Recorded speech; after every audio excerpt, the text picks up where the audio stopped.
Best of all the world to be.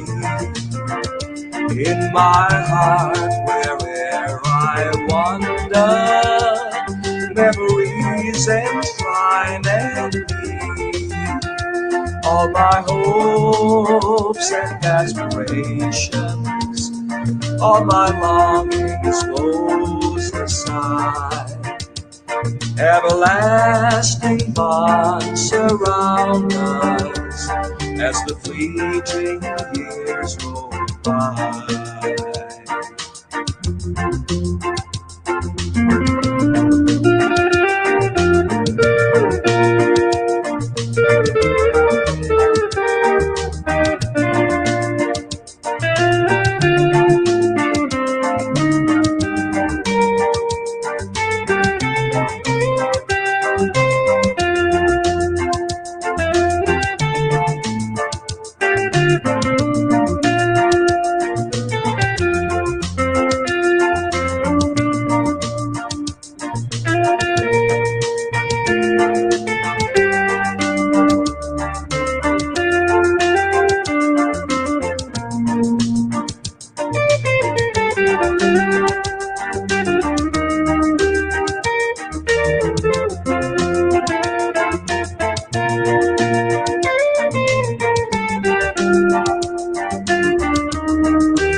Time's unfolding, more and more my destiny to reach in lasting splendor that the years have brought to me.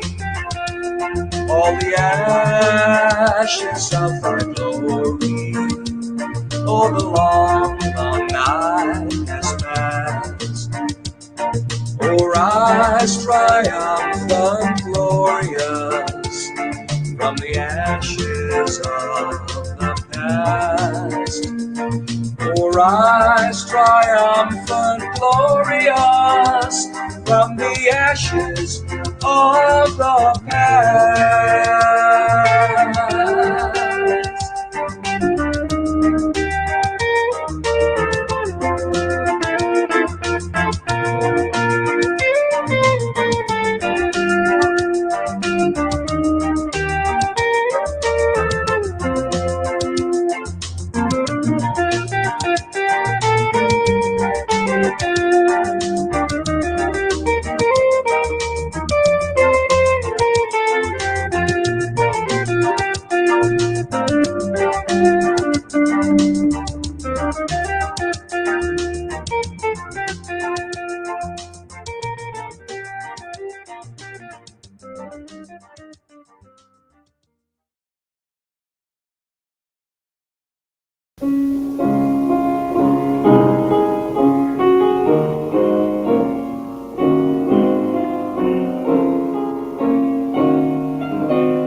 Day by day, strength and beauty grow, till at length we shall cross the shore of Guyana's sons and daughters can be. Born in the land where exalt Eldorado, land of the diamond and bright shining gold, we would build our fire faith, love and labor, God's golden city which never grows old. Onward, upward, may we ever go, day by day in strength and beauty grow, till at length we shall cross the shore what Guyana's sons and daughters can be.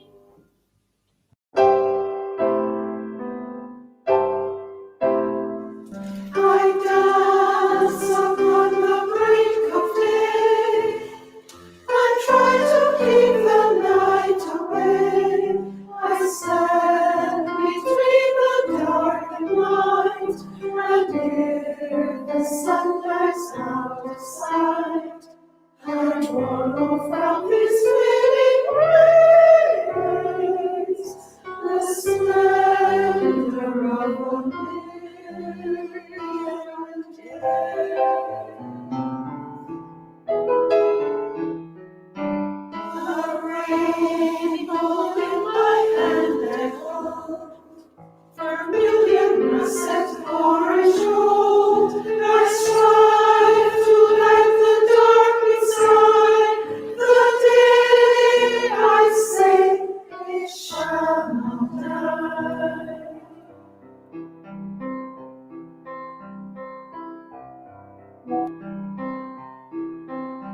For who has seen the night so gay?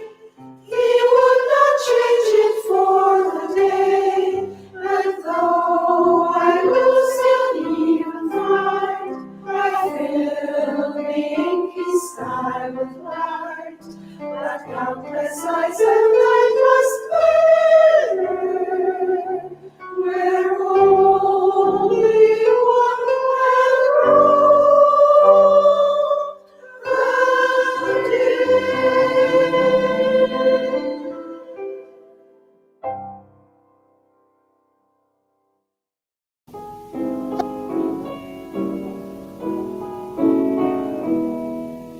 Oh, I hear not that others live over fair lands afar, where silver lakes and glassy streams bear the evening star. I fear not though their wealth beware, their scenery be grand, for none so fair as can compare with my own native land. Their silver mills and rippling brooks, they charm me when I roam, but not of that no brooks and hills can steal my love of home. Where I in childhood used to play, and where the old books read, must be to me where'er I be, the dearest and the best. And though I roam o'er hill and dale, and rave on Neptune's foam, o'er crags and rocks and mossy dells, I still will turn me home. For where at length I come to die, I won't no gilded tomb. Just let me rest within thy breast, where thy sweet flowers bloom, where thy sweet flowers bloom.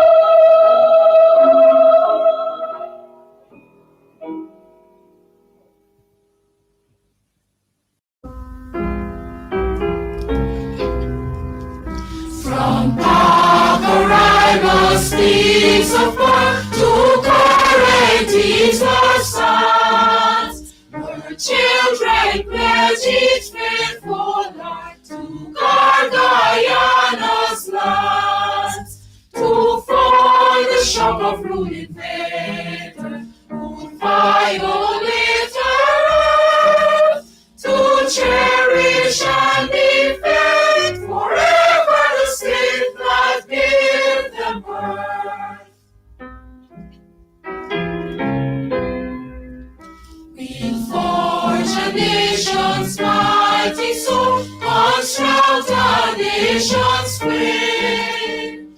Freedom or everlasting goal, courage and truth our aim. Unyielding in our quest for peace, like ancient heroes brave, to strive and never cease, with strength beyond the slave.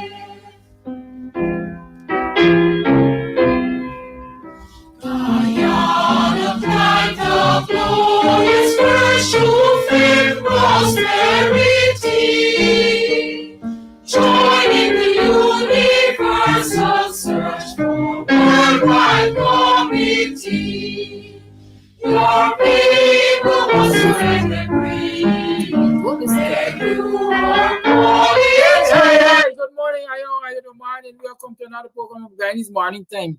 It is now 7 hours 25 on the 9th day of the 9th month in the year 2025. How you been? How was it yesterday? How was it last night? How are you feeling this morning? How are you feeling about the future? What does the future hold for you? A lot of us are coming to that place. What does the future hold for you? How do you plan facing your future? Yeah, tell me.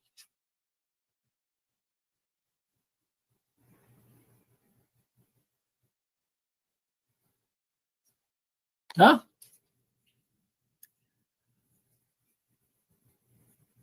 I think as of, well, no, don't let me say as of.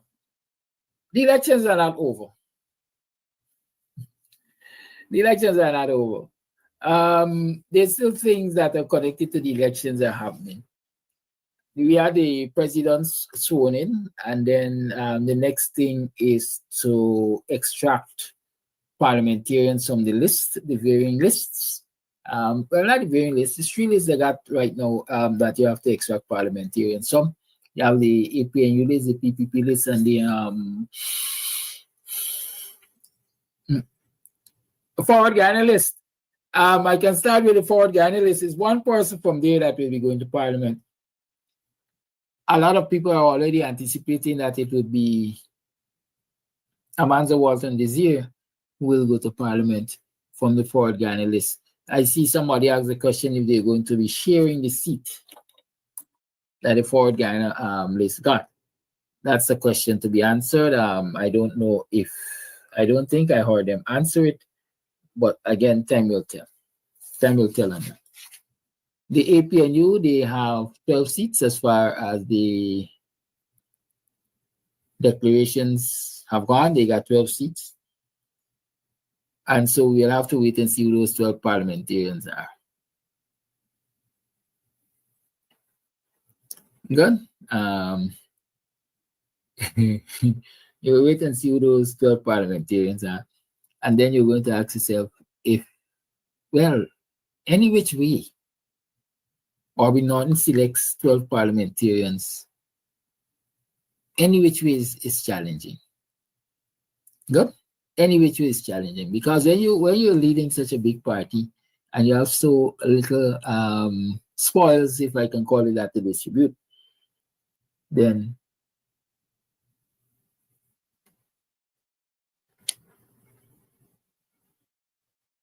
the challenge is yours.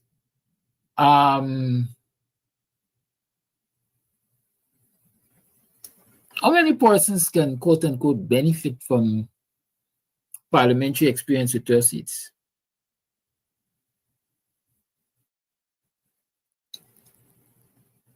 Abiola Marshall says Dr. Hines have to live in Guyana to occupy his seat.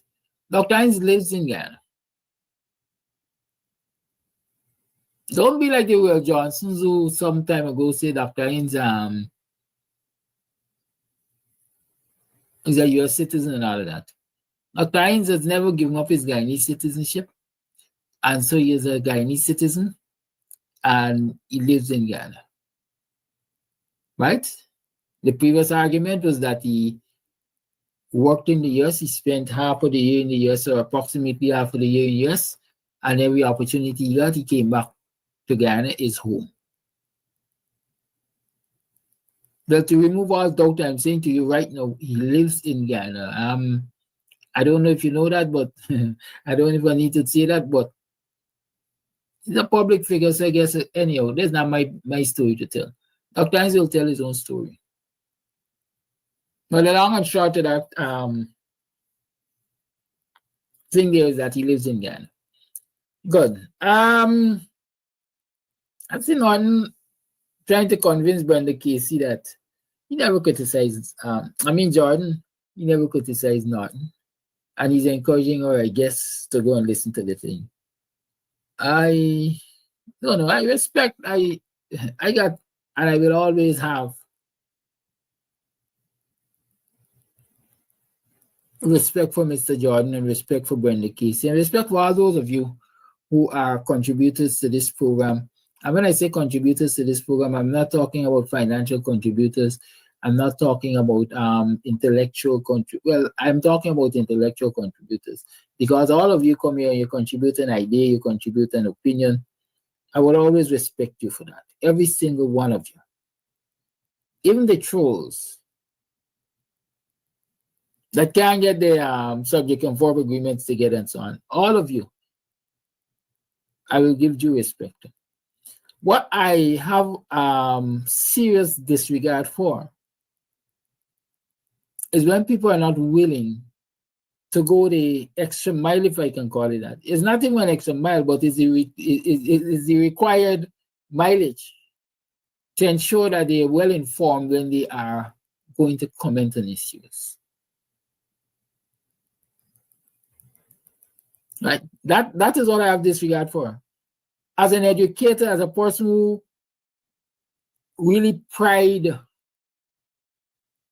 myself with education and watching people learn and teaching people and so on, I always say education is the black man's salvation. As a person who believes,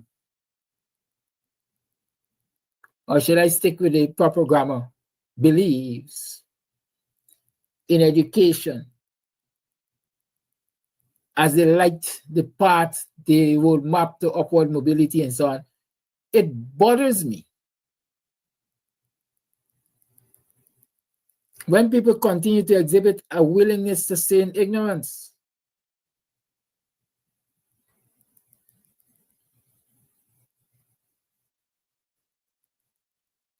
And so the thing that we got to come back here this morning and be discussing an issue that, quite frankly, we discussed yesterday in terms of what Jordan said and didn't say and what people interpreted as against what was intended and so on. It's an aggravation. Really and truly, it's an aggravation. Right? And so I really don't know why we continue to deal with that issue. Sometimes it's just got to. Desiderato says, do not compare yourself to the dull nor the ignorant. Right? Or do not compare yourself to others. Let me get it right, sorry. Do not compare yourself to others, for they will always be greater and they will be lesser persons than yourself. And so when you make that comparison, it's either two things going to happen. Right? You're going to either be bitter or you're going to be vain. Oh, I am superior to you because you're lesser than I am. With a cross, you want to give people a break? Because he is greater than I am. So be very careful. Live your truth. Live your truth. Abiola Marshall is asking how many seats you are listening, Grandma? How many seats? Not I change much to many, right? I'm just being light-hearted here. I don't want you to take it personal. But I say every moment is a teachable moment. Yeah, I could teach me too, you know. How many seats the WPA will be given? The rule of thumb is if it can be conquered, you use many. And if it can't be counted, you use much, right? So I know some people would say, look at rice. Why people say how much rice? Because rice is treated as a collective. How much rice you want? But we can ask how many grains of rice do you want? Right? How many grains of rice? Well, how much rice? Good. How many seats? Because we could count them, especially that there aren't many, they're just 12. How many seats the WPA will get? From my understanding, the WPA will get 1 seat.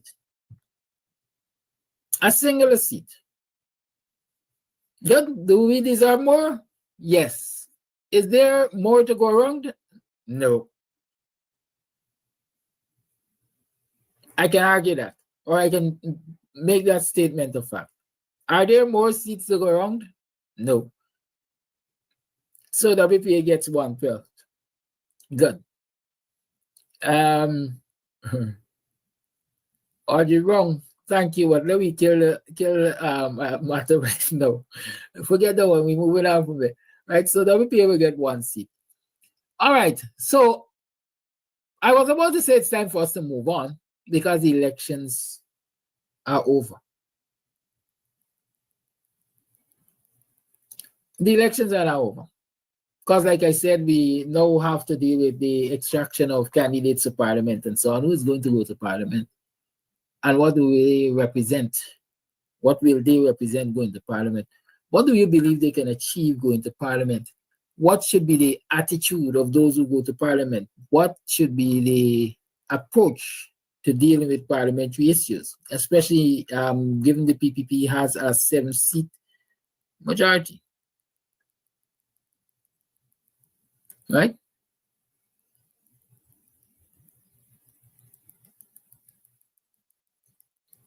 Those are some of the questions that we have to deal with.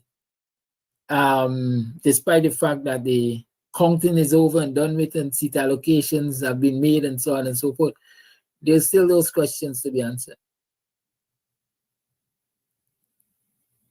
And so in the coming days or hours, perhaps you're going to start to see names being thrown around as to who is going to parliament and who is going to be leader of the opposition and stuff like that. Somebody sent me a list, and I know that there's a whole list out there already, and because somebody sent it to me, and then somebody else sent it to me, and then somebody else sent it to me about what the PPP parliamentarians look like, or ministers of government, yes. It seems as though the PPP is going to have a 19-minister government or something. So I see there have been 19 positions apportioned already, allotted already, according to this list that is going around. And nothing to shout about. Nothing to shout about. Because apart from the few changes here and there, I still see the old hags. I still see the short cook. I still see Satire Gal. I still see Batty Lion. I still see Dead Fowl. They're still hanging on to power. Like their life depends on it. Oh, I see Double or Not. If the list is accurate, the man is going to be Minister of Sports. He had a lot of balls to play with. Right?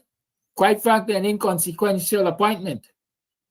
Because I don't know how much the Minister of Sports influences anything in this country. Good. Satira Gyal is supposed to replace the Polori Joe as Minister of Labor. According to the list, I know the PPP got away planting red herrings, you know, to see how people will bite. And so I ain't got no opinions on these things. Let the PPP go ahead and do as they wish to do. And then we'll see what the outcomes will be. Good. So I was saying earlier, perhaps the elections are over, it's time to move on. But move on how? That's what I want us to talk about. Move on how? How are we moving on? Jordan made a suggestion as to how the PNC should move on. Everybody cussing if it without even understanding it. How do we move on as a political opposition is my big question. How do we move on as a political opposition? I see somebody has mentioned that local government elections are upon us shortly. And that is something I recognize even before the elections were over and dusted with.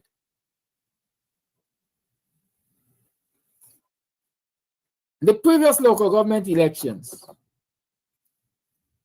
many of us in the WPA argued that it didn't make sense going into any elections, the local government elections at that time in particular, with a bloated list, without biometrics, without safeguards for free, fair, and credible elections. It was argued then that it didn't make sense sitting out the election because you're going to be giving up your political space. So we went into those local government elections. So what it's worth, people interpreted the outcome as victorious for the APNU and the opposition. They were able to hold on to critical seats, critical local government areas. But what that did is, in my mind, gave a false sense of security in that we could get through, we could beat the PPP and the corrupt systems. Who is this? Good morning, how may I help you?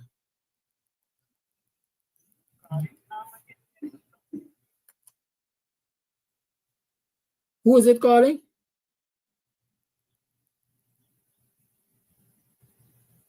And what are you calling about? And you sure you're calling the right person? This is Mr. Amsterdam.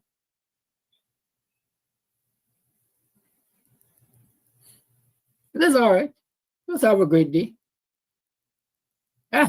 Enjoy. Good. Yeah, sure. Maybe it's in my near future, maybe I'm going to be the owner of a telephone company, an internet service or something like that. Somebody called me to complain about the internet though. Yeah, in my mind, it gave us, or gave a lot of people, because darn me, gave a lot of people a false sense of believing that we could escape the PPP rigging in regional and regional elections because we survived the local government elections. And so the same arguments came forward to the general and regional elections. We have to contest these elections, otherwise we're going to cede political space, all of the political space, to the PPP. Right? And we didn't fight. We really didn't fight to fix a broken system. A system that once kept in place was almost sure to defeat us, or almost sure to be used against us in fair or foul means. And so we went into those elections with a bloated list, GCOM waiting until the 11th hour to say we can't do biometrics and stuff like that.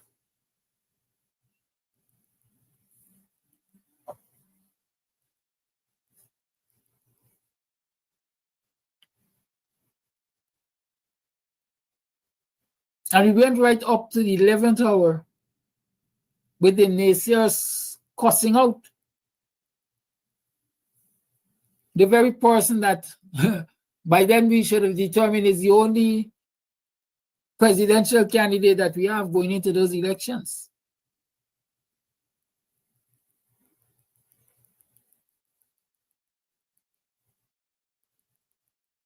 And so in short, we dealt ourselves some blows.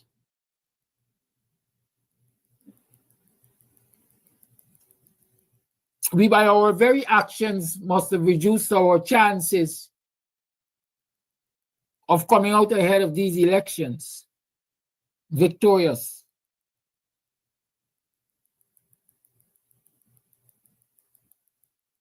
But now we are here and we're crying, we're bawling, we're complaining, and so on. But the reality is, we allowed ourselves to be lured.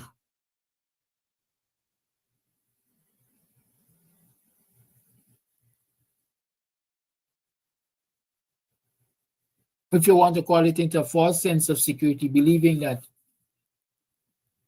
the heavens will favor us, even if we just pray. And we've seen the results.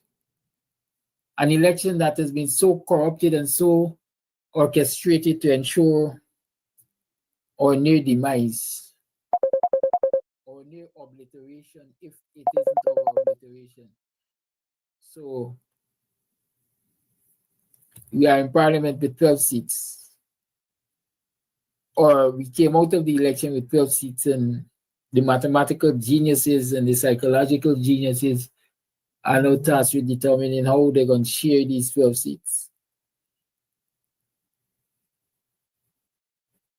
But our people, our supporters who stuck with us, are high in emotion.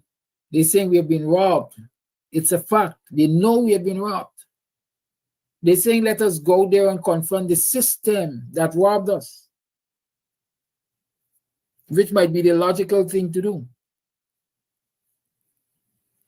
But the leaders are saying, no. Perhaps like a Granger, stay calm. It's not a time to confront the system. Stay calm. And in another 12 months or so, we are going to go to a local government election, staying calm. Because from where I sit, the fight should have started before the declaration and immediately after the declaration, or should I say before, during, and immediately after the declaration. We should have been on the streets of this country in front of GCOM, as them boys in the streets say, I'll know, highlighting that the observers of the last elections, like the observers of the previous elections, like we, those of us who had the gumption to say it and to try to act on it, declare that biometrics must be embraced as one of the tools that could possibly guarantee free, fair, and credible elections in this country, or at least reduce the possibility, reduce the number of instances of fraudulent voting and election stealing and so on. But these are already several mornings too late. And I don't hear any of the intellectuals. I don't hear any of the bright people. I don't hear any of the political scientists. I don't hear any of the great leaders. Oh, great leader, thou art God, saying to the supporters and saying to the followers, that energy which you have, that emotional strength that you have, that you want to confront this broken system, let us direct it to demanding biometrics and a clean voters list. No. So that by the time the next local government election comes around, the system will be fixed.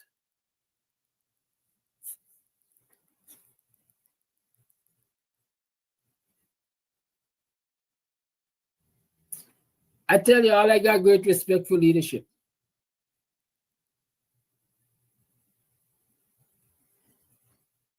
But I have no fear of criticizing leadership when leadership, in my eyes, in my little learning,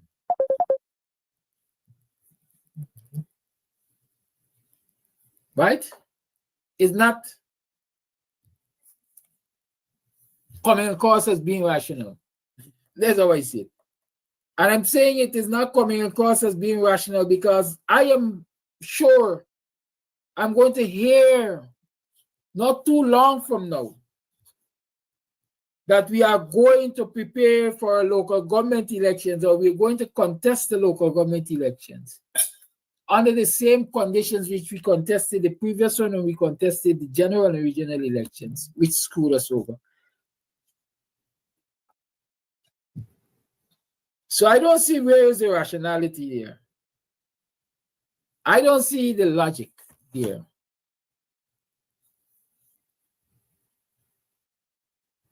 And so I'm at a crossroads.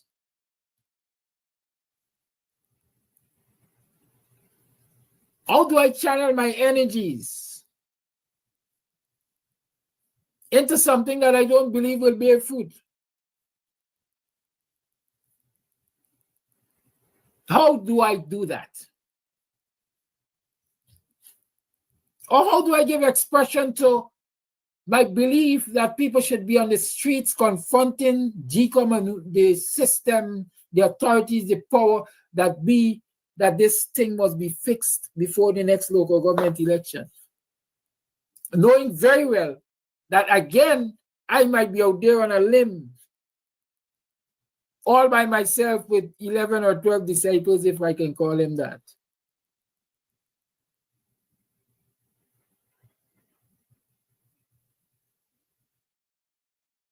What is the course we prepare to chart going forward? How are we prepared to deal with the next local government election or the electoral system leading up to the next local government elections? I quite frankly, in my head, I've moved on from the results of this general and regional elections, right? See, on Oscar Peters, I don't mind you laughing at us. But guess what? I got the ability to not make you laugh in our faces. And so I will use that ability.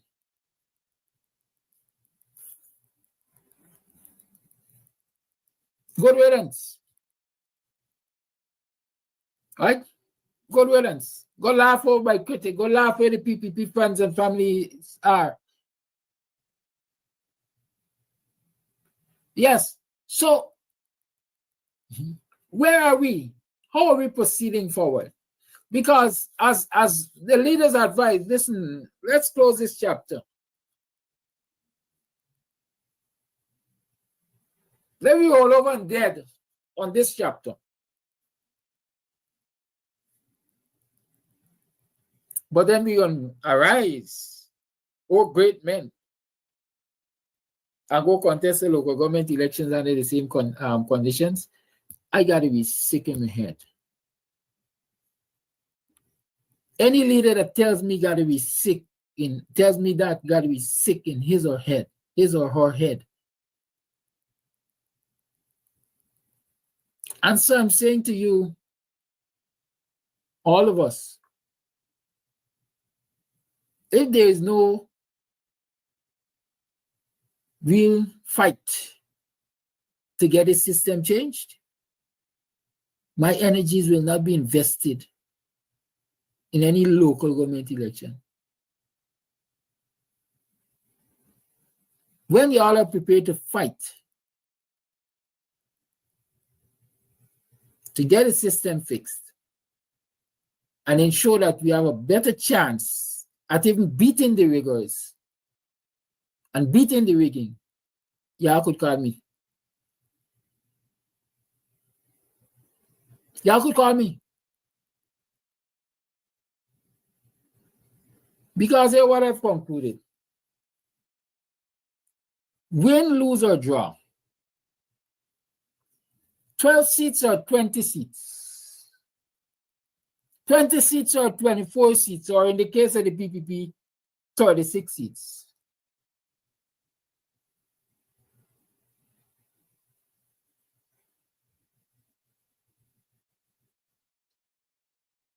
The first at the table gonna be them big boys.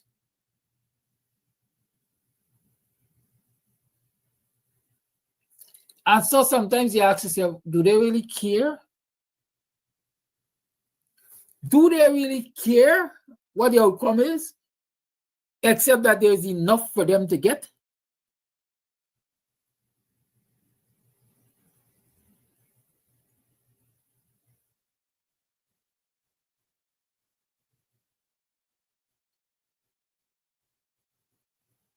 I am still asking myself, I wonder how Mohamed is going to deal with the 16 seats.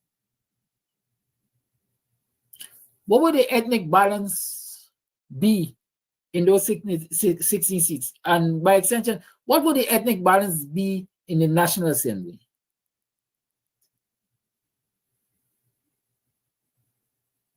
But I believe in watching and waiting. I will watch and wait.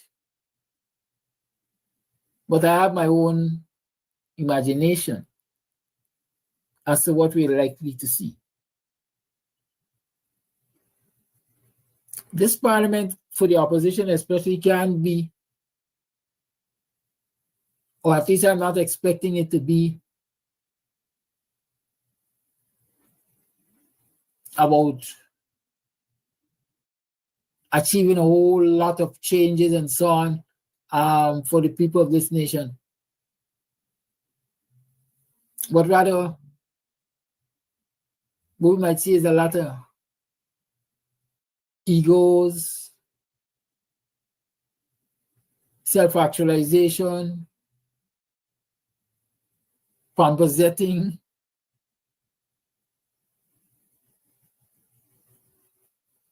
because the PPP was wreaking havoc with 2 seats. What am I going to do with 7? It's 8 o'clock or close to it. The lines are open for half hour. I'm starting to scale back the length of the program, so we go until 8:30 this morning. The lines are open. 6225933 is the number to call.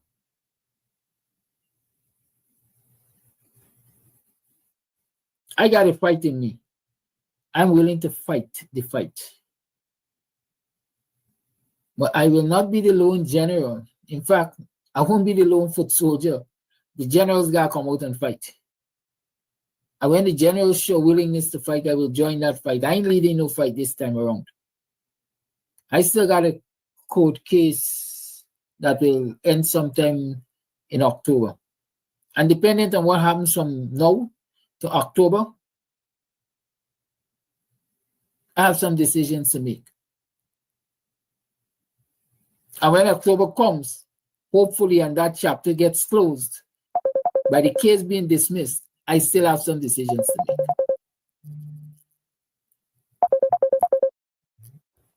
Call you on. Good morning.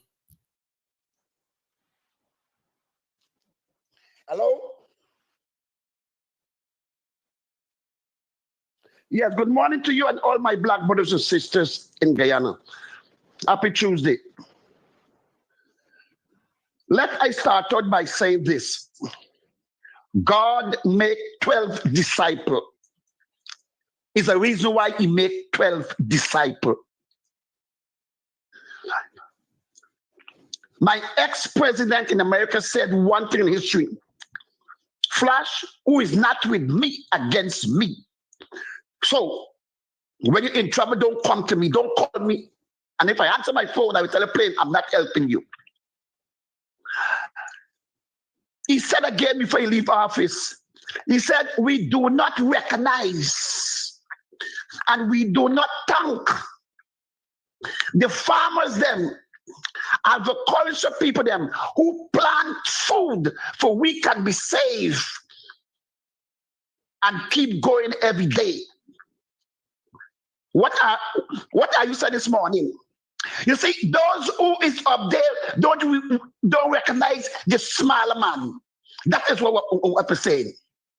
Because they believe that they know it all and only them alone must say things. And the small man must take it. My first grade education, if I was close to David Granger, my first grade education would tell me, remind David Granger, because I asked God for the spirit of remembrance, and I asked God to bless me with wisdom, knowledge, and understanding, because I know I already born with 5 senses. So we don't have to ask God for that. We only have to use it and demonstrate it. I will tell David Granger, listen, don't give up office. Remember when them boys was in office 23 years, what they did to black people and the country? And then you're going to give up office and give them the island gas to run?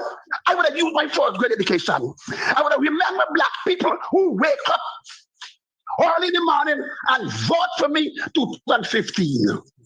I can remember black people who wake up 2020 and vote for me. And I will represent them. And if David Granger refused from the company to say, hey, me tell the skipper, and the skipper refused. He was told twice. I believe to remember things, because God wants us to remember things, that we must not make the same mistake over and over. He tells Moses to tell us, God, remember this day with thy Lord, thy God have brought you out of the hands of bondage, so we will not go back into it. You will not do stubbornness. And remember to talk those wicked ones that did wrong thing to you. All the ministers, where were them to pay back to the black people who wake up all them? Rich man don't vote. It's poor people that vote because they want better. They want for carry on the ladder too, like other people. None minister never pay back. Nothing. And the thought was sit down in parliament and make nice. That is not pay back on the street. All having hands, be with him, is he turn, but none of them never do it. I don't have a program. The people that vote for them never vote for them to program. The people that vote for them like walking to the police state. Thank you very much for your time.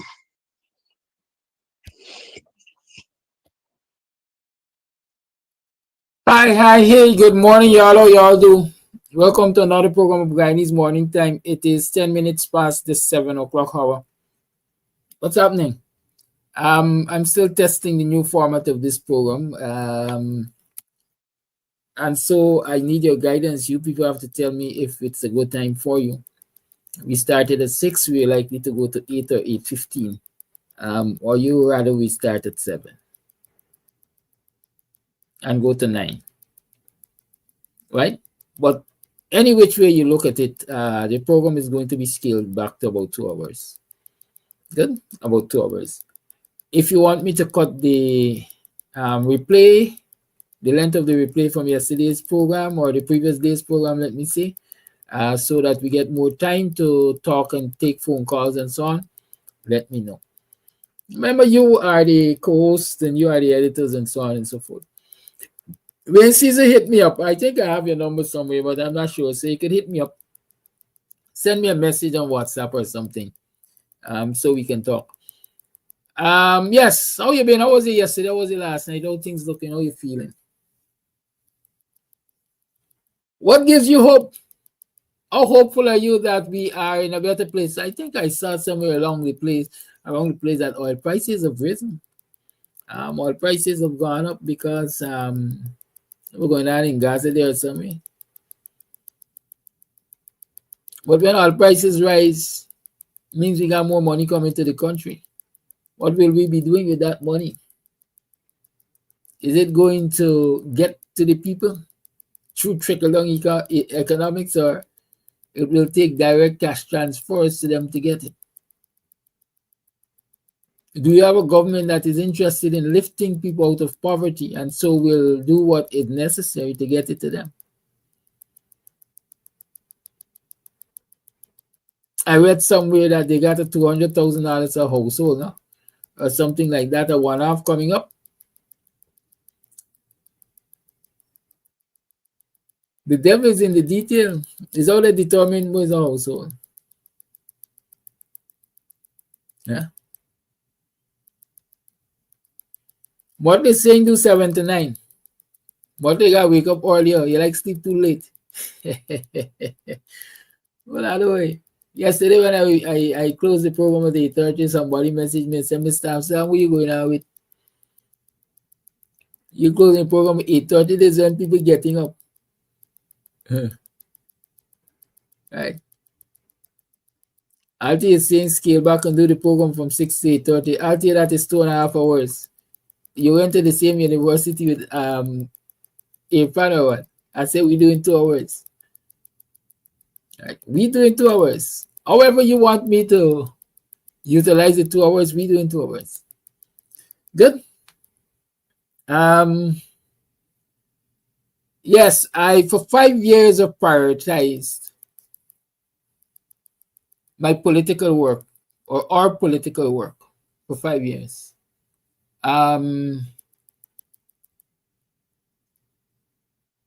I've neglected a lot of stuff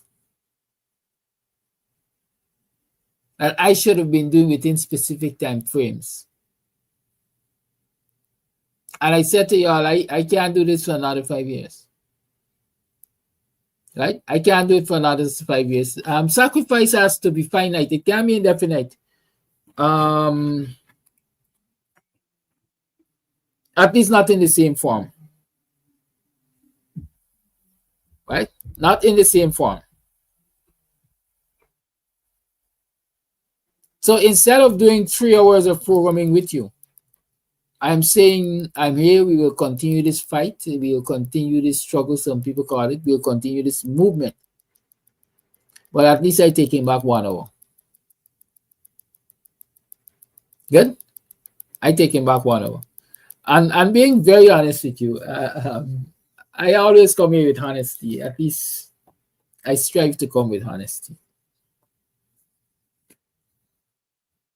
If I get off of this program at 8 o'clock in the mornings,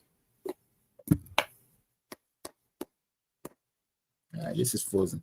If I get off of this program at 8 in the morning, I can get more done by the end of the day as against me getting off at 9 in the mornings. That's a fact. Good. So it will benefit me tremendously to get off at 8 in the mornings. But at the same time, I'm not doing this program for myself or on behalf of myself. I'm doing this program for us. And so if the consensus is that Mr. Amsterdam, you should come off at 9, then I have to take that into consideration. Right? It means that I will have to utilize more of the earlier hours to make preparation for stuff I will have to do when I get off at night. Good? But this is the reality. This is our thing, man. We have to work around it. And so I'm asking for your guidance, because at the end of the day, I don't want to talk to myself. As you, we are a team, we talk to each other. The other thing I'm considering is an evening program, because again, somebody said, Mr. Amsterdam, I think you should do an evening program. Even if not every day of the week, you should do an evening program. And I promise to consider it. So I would like you,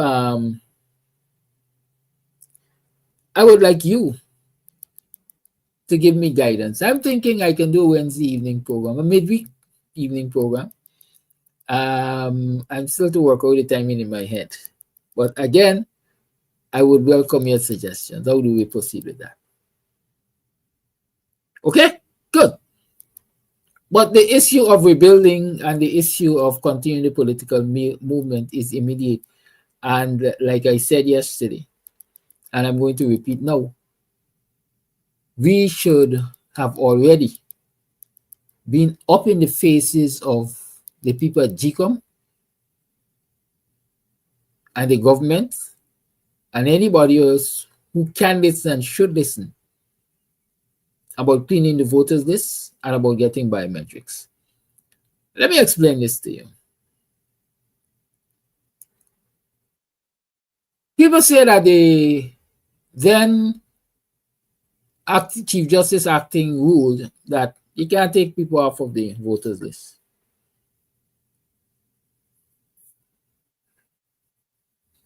Right? At least a lot of us say that is the ruling, or that is what a lot of people interpret it to mean. But in my head, I'm thinking, you don't have to take people off the voters list. People come off of the voters list by a natural process of elimination, if I can call it that. Let me explain to you again in case you never understood. The voters list is derived from the National Register of Registrants. Right? The voters list is derived from the National Register of Registrants. And so when the National Register of Registrants basically registers all the citizens in the country. You're born, you get a birth certificate through the GRO. That is the source of the NRR. So there's a database that records new birth, and naturally in countries like Jamaica, in the US and so on, that new birth will be tracked until they get to certain milestones. Good. So you move, from birth, you get to 18, that's a milestone, or in this country, you get to 14, as a matter of fact. That's when you get your ID card. If you are in the NRR, when you get to 14, you're supposed to seamlessly get thrown over to a database of 14-year-olds. So you get ID cards. I want to ask the folks in America, for example, do you have to apply for whatever your citizenship card is as an American? If you're born in America, you get into the database, you have to apply for whatever it is. Let me call it your ID card. At which age you get your ID card or your social security card, whatever they call it. At what age do you get it? Do you have to apply for it?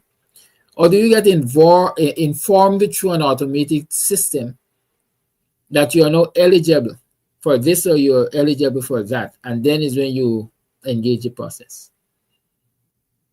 Right? That's what I'm asking. Because I'm thinking that naturally, the database is supposed to inform you when you need to act on certain requirements, let me call it that. When you need to act at certain requirements. And so in this country, I know we register our youngsters at 14 if they're going to be 14 by a particular date. And so they become the holders of ID card. John Thompson is telling me that you get that citizen card or whatever, social security, whatever, at birth. Good. And so when you get a social security at birth, then the system tracks you all the way. When you get to certain milestones, then you are informed that at this point you are expected to do X or Y. At that point, you're expected to do W or Z, right? And so on and so forth. At least that's my imagination. And so naturally, if we, with all of this oil money, were to update our systems, we would have a situation where you track from birth, you get to 40, you are encouraged to apply for your ID card, you get to 18, you're switched over to the voters list. But the registrar's office, the database is also supposed to track whether you're alive or dead. So when you die, a death certificate is issued, the system flags you as dead, and they remove you from among the living. And so if you're dead, you don't remain a part of the NRR, from which the voters list is extracted. And so naturally, it is only alive people who will find themselves on the voters list. Likewise, the immigration department is supposed to be connected to that database. And so when you migrate, The system shows that you've migrated. It tracks your going out and your coming in. I don't know specifically what the law says about migration. Or if you migrate and you're out of the country for X number of years, then automatically you get removed from the population. Maybe, I don't know. But all I'm saying is, in my head, it is not difficult to clean the voters list, because you don't necessarily have to take people off of the NRR, which is what I believe the code says, But people are saying you can't take people off the voters list. And the government and a lot of quote unquote educated people in this country like to keep Guyanese in ignorance, because that ignorance benefits them. Right? It is easy to clean the voters list, because if you go biometrics, and this is what the PPP understands, and everybody understands it, quite frankly. If you decide you're going to go biometrics, the only people who will find themselves on the voters list are the people who participated in the process to provide their biometrics. And so by a natural way of elimination, if you're present, you are on the list because we have your information. You went through the process of getting registered through biometrics and everything. And so the list that will be generated out of that process will be a current list. So if you are overseas and you believe that you have a right to vote in Ghana, you want to maintain that right to vote in Ghana, at some point in time, you will make the time and come and get your data updated with GCOM, inclusive of biometrics. And so we'll have a current list. We are not disenfranchising you. We're updating our systems. And just like the banks, when the banks announced to the world that, listen, Republic Bank, for example, announced some years ago that they were changing their database for security reasons, I think. And what used to be a 6-digit account number became a 12-digit account number, and so on and so forth. And they gave people a time frame by which they had to go and update their cards, their debit cards. And everybody who were interested in everybody who was interested in maintaining a bank account with Republic Bank went through the process of doing the update. Basically, it's the same thing. If you want to remain a citizen and enjoy the rights of citizens in this country, we are updating the database, or if you want to remain or maintain the right as a voter in this country, we are updating the database, and you have X time by which you must do it.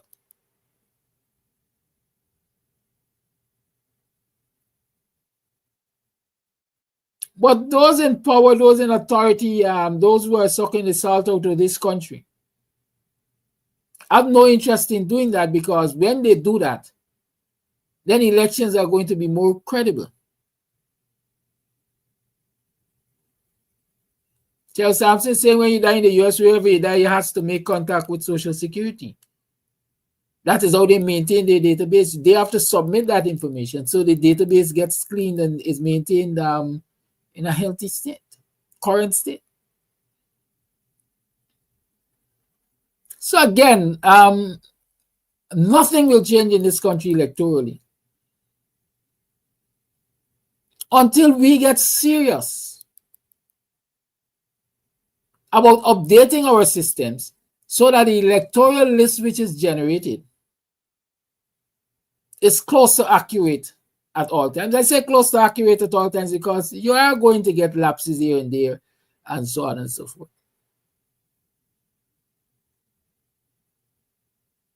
And no politician who is benefiting from this corrupted system will exhibit free will and get it done. So it is the citizens who have to demand it. If I am going to say to you, even at the risk of being criticized, I believe even those who are in opposition right now sit back and calculate in their heads how they can benefit from this bloated list and so are not prepared to put too much energy into getting it changed. At least that's the impression I get sometimes.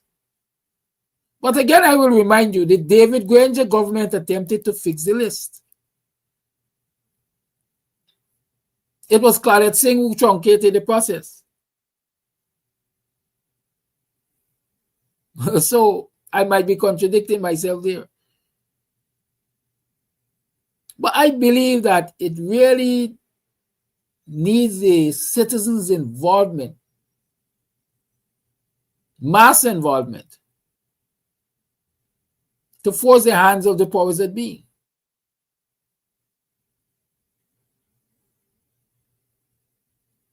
And so we're talking about going to a local government election in a few mornings, but nobody, as far as I am aware,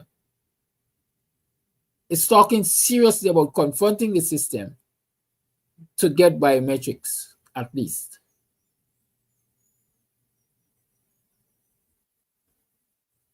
A lot of our commentators are talking about how Jamaica had its election with millions of people, and within 48 hours, I would say.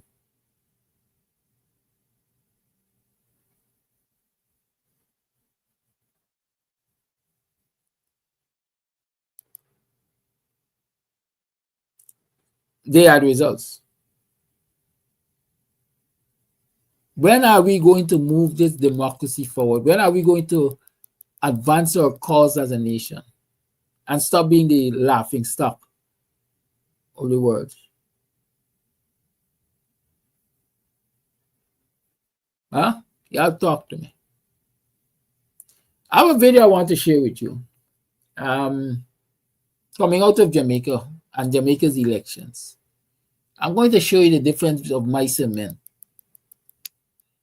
Right? But before that, I want to share with you, I got a caller. I got a call while I was off here. The person said he is from Linden. He says, time we stop crying over spilled milk.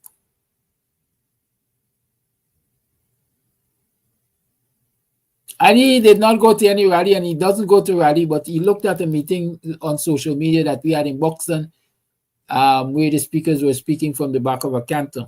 And he was looking for the audience, and all he was seeing is bush. And you and I know. You know that when I go live, or when I went live during the campaign season, my focus was always on the speaker. And anybody speaking out the back of a canter at meetings in Buxton especially, it was a WPA meeting or meetings. Regardless of which meeting I streamed, I did not stream the audience. And so if he was seeing bush, he was seeing the background, fine. But don't use that to judge the turnout at the meetings and then form your conclusion that the signs were there all the time.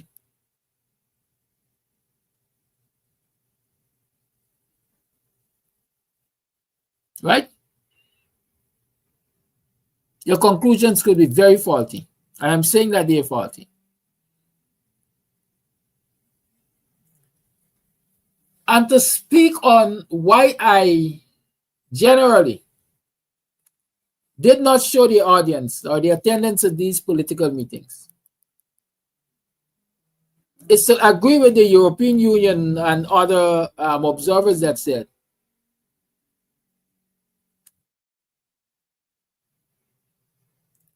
government or the actions of the government was intimidating to the voters, the citizenry.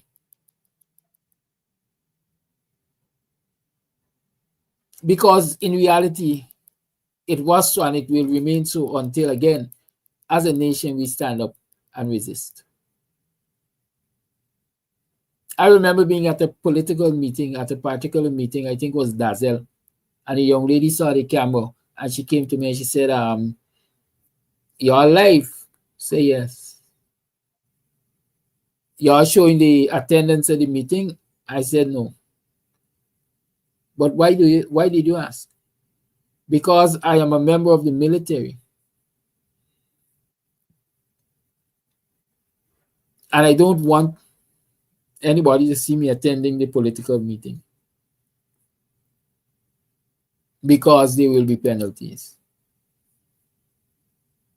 And the same goes to public servants, the same goes for teachers, the same goes to, look, a driver was just transferred, I think, from Quarantino in New Amsterdam to some distance away, working with the Ministry of Health. Why? Because he dared to be a supporter of one of the smaller political parties. As soon as the elections were over, declarations were made, and he went to work the day, and he got immediately transferred to, I think he was transferred from Quarantine to New Amsterdam or something like that. But the distance is so far apart that it has now become difficult for him to function at his job because of travel time and all of that. And so when a lot of them were coming on this program and asked, where the audience, where the crowd there? It is not that we didn't have attendance at these meetings, but we were protecting people's identity because we know that the government is a wicked and vindictive one.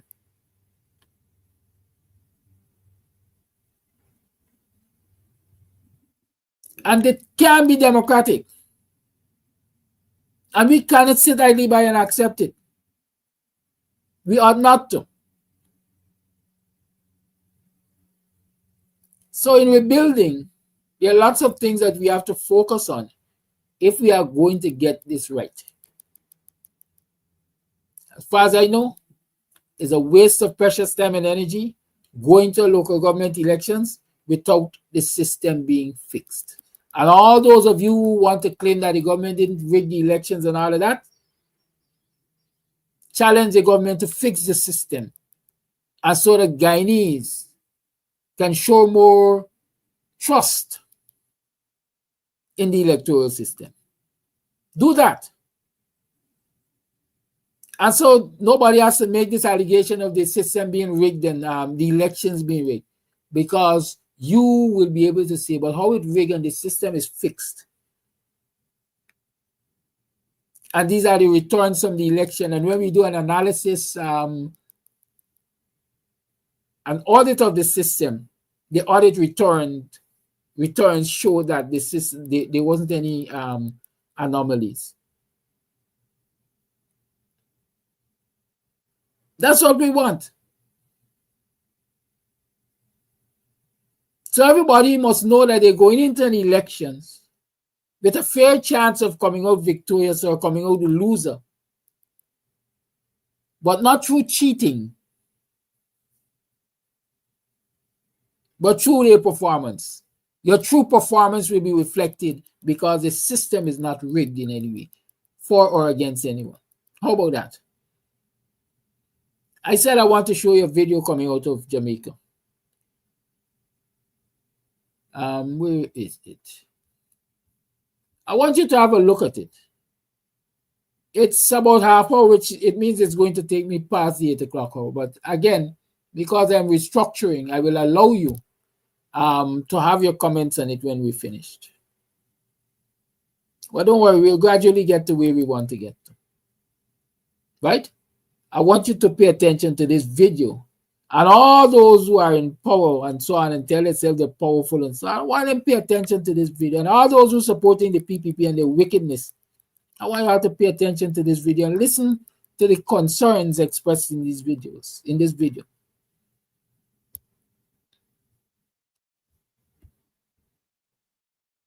And thank you to the follower, the supporter, the assistant editor, producer who sent me this video.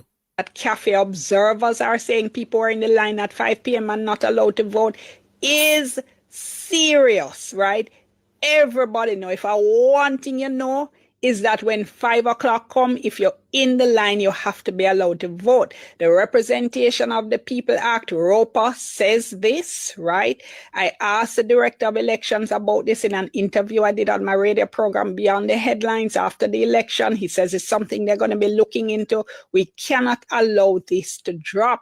We can't drop this. This is serious. This is concerning. This has to be explained by the Electoral Office. Serious things are now taking place behind closed door, people. And when we say Mark Golding at work, Mark Golding are work to overturn this election. People, it not done yet, people. People, this election not done yet. Mark Golding are working behind closed door to overturn the result of this election. Now, many of seats are going to be challenged in court, and they want these seats to recontest. So they want re-election for these seats, including Andrew Holness seat, because things no look good, including the fact that them suspend the voters them, and at the People's National Party voters them suspend. Other things is that when it near to come 5 o'clock, all of the people them waited in the line after they suspend them and them finally get to go in the line, bam, as it come to 5 o'clock, so them stop them close off voting, which once you're in the line, you're supposed to vote. Them not supposed to deny you from voting. So as me say, people, Mark Golding are working behind closed door to overturn this result. And this is a good look. I love the idea say Mark Golding ease them up. A lot of people are saying, oh, we not hear nothing from Mark Golding. Mark Golding is working. Him a working a silent. Mark Golding is a very, very smart man. And him know what him a do. And people, me know say, whole heap of people are going to get in a trouble. Including them people that work at EOJ. A whole heap of people are going to get in a trouble. Because Mark Golding now left no stone unturned. People, if you not like and share this video yet, people, then like and share this video right now, because this is a great news. This is a very good news, because a lot of people want to know what really are going on. Oh, Mark Golding so silent. Oh, the People's National Party so silent. Well, this is what going on. They are working behind closed door. And right now, Andrew Holness himself have a running belly. Why? Why him have running belly? Because them know to themselves that them change up the numbers. Them know to themselves what them do. And him know say him a go lose him seat. And him know say once him lose him seat, him cannot become a prime minister again. Unless them a go do a by-election and them a go get somebody else seat. But for now, people, make we just hope for the best. Make we just support Mark Golding and the People's National Party going forward in fighting this case, fighting this battle to overturn this election. A plenty of seats them are going to challenge, including Bobby Montague seat. People, bless up to my viewers and my subscribers them. May hope everybody having a blessed and a wonderful evening. Now, my viewers and my subscribers, remember, in everything you do, always put God first. In every any situation, just always remember to call upon God. Always remember to pray, because a prayer day keep the devil away. Now, my viewers and my subscribers, we have a lot coming up inside this update, so you definitely don't want to miss none. So remember, like up the video, share the video, and subscribe to the channel. All right, make we run the intro and come back. We soon forward.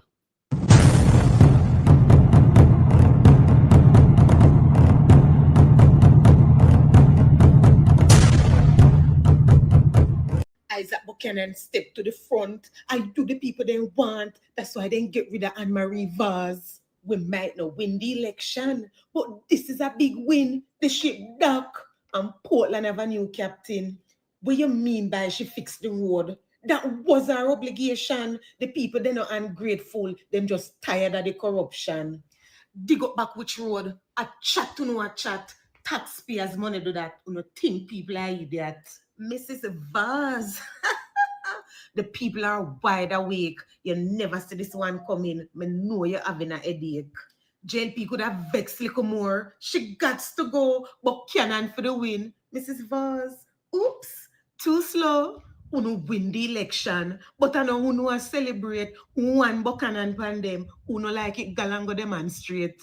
Mrs. Vaz, come here. I never knew you could have lose to how you hype and galang. Me think I you the people them would have choose. 5 years old. Because I am poor and don't have no money, and the people them with them money, they want to give to them. Some rich guys that give them some money, and really government want to develop it. Like them getting bribery from other big guy to come and take it and build what they want to build on it. All you are talk about road. This is the real reason. JLP is not for the poor. The whole of them for Galanga prison. Look how Portland pretty. Portland is a beautiful place. If greedy was a party, JLP would have get first place. All who attack and a cuss Portland people, the people them tired, so them vote out the evil. Uno win and we win too. So the two sides are going to celebrate. Comrades, uno come true.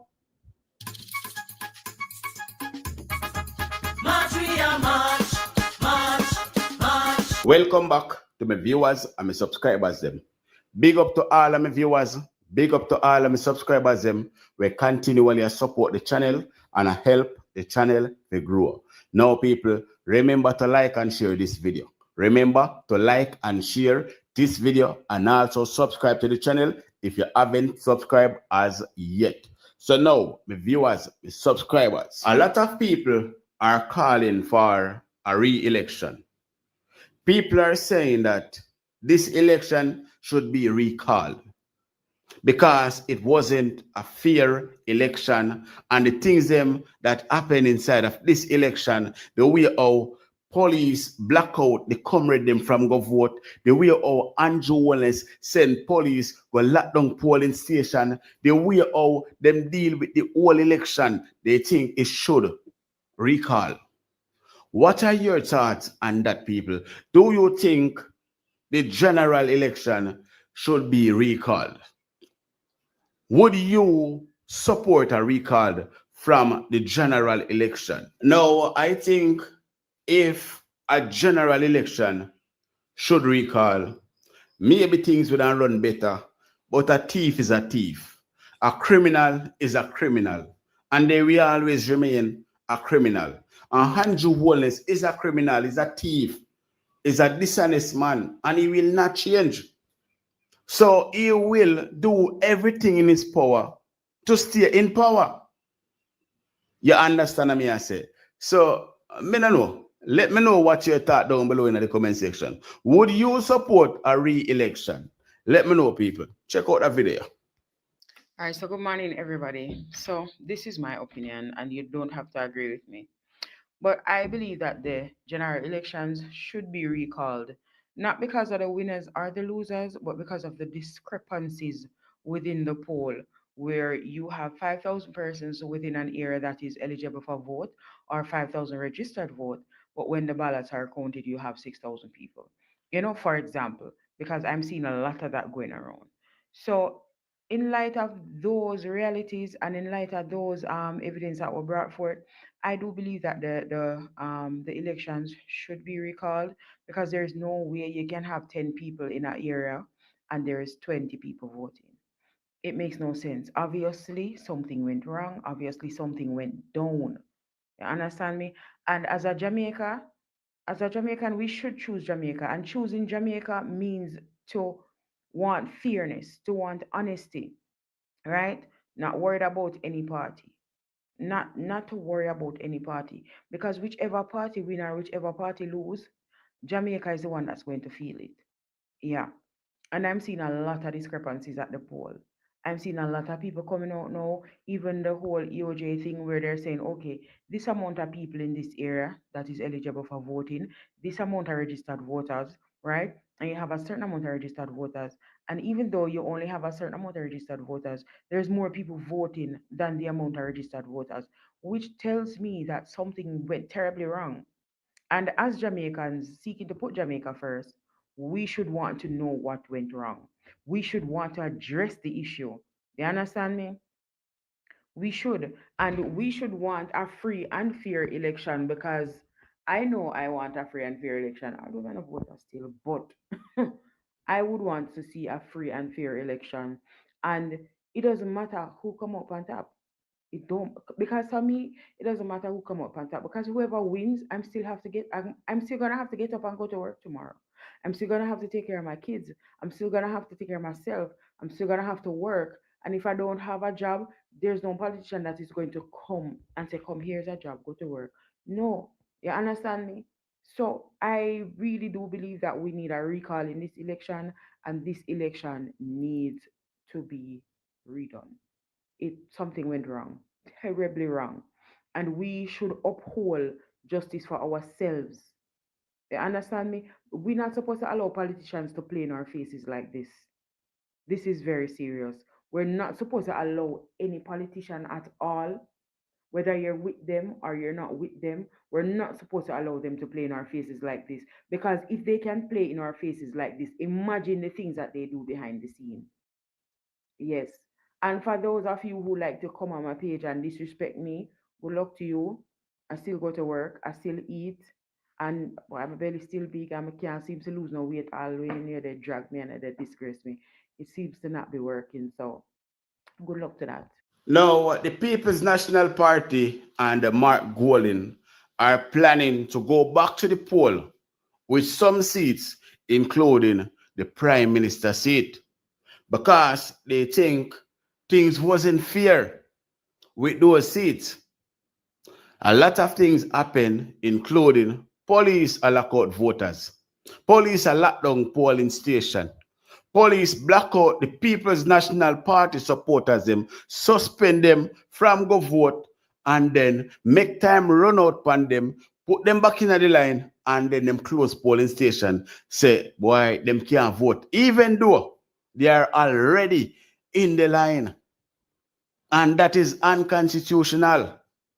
So the People's National Party are not taking it lightly. A whole heap of things go on. I wanna go hear about it, people. Whole heap of things go on. I go hear about it. I wanna go see how corrupt Andrew Wellness and his party really are. Including Andrew Wellness seat for him thief. Him thiefy. But people, check this out. Mere fact that cafe observers are saying people are in the line at 5 p.m. and not allowed to vote is serious, right? Everybody know. If I one thing you know is that when 5 o'clock come, if you're in the line, you have to be allowed to vote. The Representation of the People Act, ROPA, says this, right?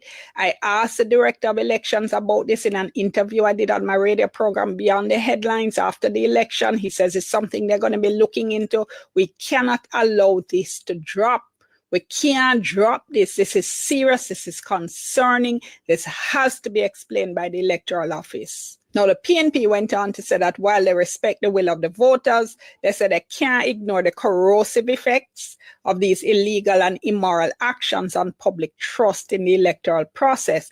And they said they're calling on the Electoral Commission, law enforcement, and civil society to deal with this, to take steps, they said, to confront and eradicate these practices.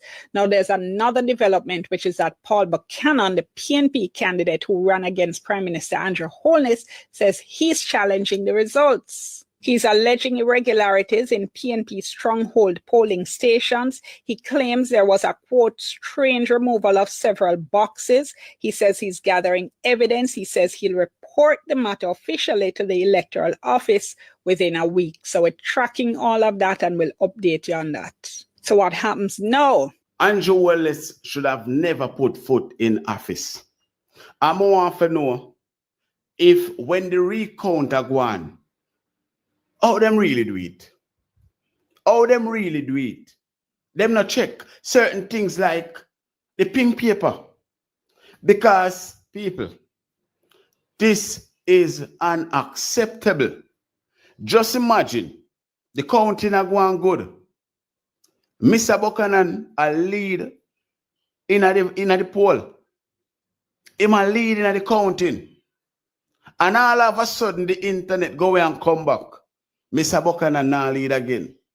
Just like over Senton. Just like over Senton. And the same thing happen over Senton as well, people. And the same thing happen over Senton with Gabriel. A whole heap of seat them thief. So people, I don't wrong the People's National Party for want a re-election for those seats, including the Prime Minister seat. He should lose his seat. You understand me, I say, people? Now, speaking about losing his seat, people, check out this video. So I see the public, I say, like, where's Marky G? Why I'm now come address the things that we are going with the count and this and that and whatnot. Let me tell you this. Marky G is way smarter than y'all think.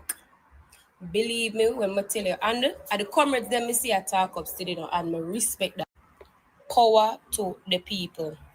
But you know what, I'm telling you something. You see Marky G don't take program. And you see that man, him know everything where I do, everything accurate. Don't believe, say, him no see I know everything what go on. Him want the public to see for themselves and pick sense out of nonsense before him come here to come talk. Believe, yeah? He knows what is going on and him see where go on. But the greatest part of it is the public is actually seeing and him come and speculate. The public are see what go on and the MP them attack up and the people them actually are come forward and know say the EOJ something is not right with the counts. The count them not add up something not right. Him a go talk, you know. But remember, I tell you that man is way smarter than you think. Time junk, but time no what? Time no fool a blood clot here. Now, people, they feel like more than go back over Portland again.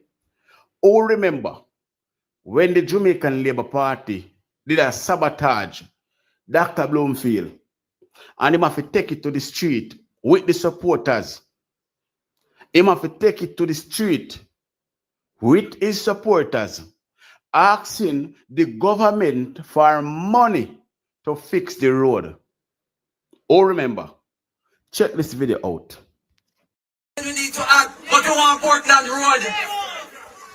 Barbican good, but you want Portland Road. Constant Spring Road good, but you want Portland Road. Junction get good, but you want Portland Road. They need to tell us where the $3.1 billion them take out there. January we need it now. Frontier and mash up. Rural development and not just agriculture. We have shop. We have beauty salon. We have bank. We have school. We have health center. We have hospital. We live a life like them. We need our road now. We need our road now. We need our. Now, people, them couldn't find no money to give to Dr. Bloomfield to fix up in constituency. Them couldn't give no money to fix the roads.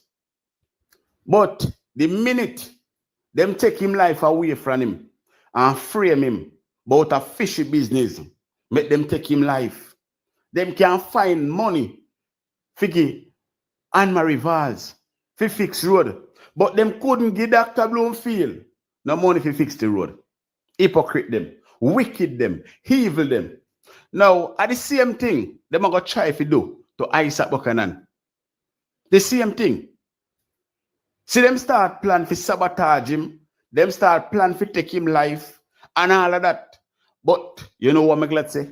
I'm glad say Isaac Buchanan is not just a simple man. He's a smart individual. He's a smart lawyer. And them now can't take him life so easy. Them now can't sabotage him so easy. And that's why I tell my viewers and my subscribers them, I want to pray for Isaac Buchanan. Because him gone on the battlefield. Him gone amongst some evil people, including that twist up face one day. But the question I want to ask, is it true that Dr. Bloomfield, Duppy, the aunt Anne-Marie Valls, is it true that Dr. Bloomfield, Duppy, aunt Darrell Valls? People, me no know enough. But if that is the case, trust me, them deserve it. All right. Only can come off of Portland now. Only can come off of Portland now. Because you know what this Anne-Marie Valls and the Portland situation highlights? It highlights that as a people, some of us are very dunce. Some of us just like to jump on bandwagonists and trends and like to follow back because we're not leaders. And some of us like to just use words freely that we don't know the meaning of, because how are the Portlanders ungrateful? You don't know what I mean in ungrateful? Dictionary free now, Google free, you can type in the meaning ungrateful. And one definition of ungrateful is when you do something out of your good heart, something that you never did have to do, something that you shouldn't do or you never did should have do it, but you just do it out of your good heart, and then people didn't show gratitude for that. So tell me, how are the Portlanders ungrateful? Because the last time we check, the MPs, they were given a certain amount of money to do their duty, which is to fix up the road, the light, then the water, etc., and fix up the constituency. So that's their duty. So how are the Portlanders being ungrateful when the MP is doing their duty? The duty that Amerivas is doing, she fix up the road, and yeah, that's good. But that's her duty. That's what she should be doing. That's her duty. It's not a privilege. She didn't, okay, so then, say, me I do this, me shouldn't fix up the road, so me shouldn't fix the water and something, but me just do it out of my good heart for the Portlanders, and look how them vote me out. That's not ungrateful. That's your duty. That's what you should have been doing in the first place. You know why many of us are saying she's ungrateful? Because we are so locked up in this corruption mentality that when the MP them get the money to do what they're supposed to do, some of them near it off and do nothing. So when they want them who get it and drive to do something with it, we are sure, like when Miss Baza do, which is her duty, we say, okay, then she's doing this. That is what she's supposed to be doing. Yeah, she not yam it off like the rest of them who not do nothing at all, But at the end of the day, the people of Portland are not being ungrateful. It's not a privilege. It's not a privilege that she has done to the people of Portland. This is something that you're supposed to be doing, your duty. Right? It seems like when, all right then, so you got a clinic and you get free dental checkup and all of that. If you go to the dental clinic and all of that, the dentist them can't tell you, say, okay then, so I'm not supposed to do this, I'm not supposed to do this, but I'm good at me, I'm going to just clean your teeth for you. Remember, the government set up a system whereby everybody get access. When I use it as an example, everybody get access to a free dental cleaning at them, the government own clinic there. So me go there now, and the dentist them cannot tell me, say, okay then, a privilege we do this, like I'm supposed to do this. So you're getting paid to do, that's your duty. You're getting paid to do it. So what I'm saying, using this example to say is that, I'm gonna stop act like whatever Miss Baz is doing down there is a privilege out of, she just do it. She never did have to do it. She just do it out of her good heart because she never did have to fix no road. She never did have to give no water, do nothing. She just do it out of her good heart, and then the Portland people vote her out so that means them ungrateful. That's her duty. That's what she should have been doing, right? It's just so worse that the other people in the constituency, them take the money where they're supposed to build the road, etc., and then yam it off. So now we are used to this corruptive mentality that corruption has now become a norm, whereby people are now, combining duty and seeing duty as privilege. Want to tell me how the Portland people them corrupt? If the people them things feel say more can be done and they want to put in somebody else, well, that's fine, because more can be done and more can be done. And the same way, they must say, okay, if you vote out, people them, if you give a sure, if you unsure. Sometimes you have to take risk, Take risk because it's actually the fear of taking risk that's keeping us in stagnation. Because all you know is that the other man will do better. Of course, he can come in and he can do worse, but at the same time, he can come in and he can do better than what Mrs. Bad has done. How are you going to know that when you're risk, you're being fearful of taking a risk to put that man in, to say, okay, how you should go to make yourself remain in stagnation? Okay, then this is what I did this and that. We're going to stuck with what we're sure about. Because we're not sure this man will come in and go match. Of course, he can come in and match every place. But at the same time, be open to taking risks, because it's actually the taking of risks can open opportunities and make you go more progress. If you Mr. Buchanan come in with foolishness, then vote him all back. Simple. But the people then believe in Poland, I believe that there's more that can be done, right? And them not ungrateful because they want to give somebody a chance to see if there's more that can be done. Mrs. Vaz is not doing anything, a privilege for Portland. She's doing her duty. That's something that she should have been doing. So, and on a privilege, and out of good heart, she said, oh, me I fix the road out of my good heart. Me I this out of my good heart and vote me out. That's what you should be doing.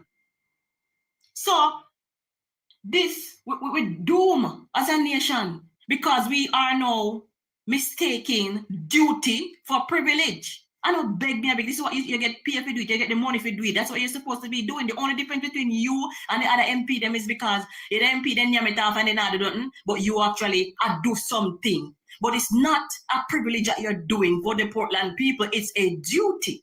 So I'm gonna stop. We don't look at dunce mentality and talk about Portland and grateful, right? The people want a new change. They want to see if somebody else can do a better job. So they vote in somebody else better. That's it. Somebody too dunce. No, for all of the people, we are call the people of Portland ungrateful. Some of we too dunce. I love some of the sentiments expressed in that video. I don't want to use up all of the time. I could just got another 3 minutes or so. So why not let us go to the end of it? And then I'll open up the lines. Something. Ambition them have. And you see for all that who know, we have see the people them ungrateful. Only don't know where the people them did that face. And for the one them over there in Portland that vote against Isaac Buchanan. And for all that who know, we vote against the People's National Party, a ambition and none have. Ono has on non-ambition Jamaican. Ono has on non-ambition Labourite. Ono non-ambition. So leave the people them with ambition, make them vote for a change. Make them vote for a better life, a better Jamaica. Ono go have little ambition, man, and love out the people them.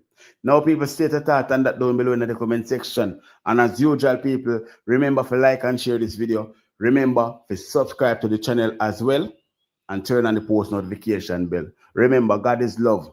Love is the answer. All right? Big up on yourself. Enough love, enough respect. Thank you all for continually supporting this channel. I really want you all to pay attention to, I hope you all paid attention to a lot of the sentiments raised there. For example, since when fixing roads and bridges and water and so on is a campaign matter, or people should be praised it, it's duty. It's duty. It's not favor you're doing anybody.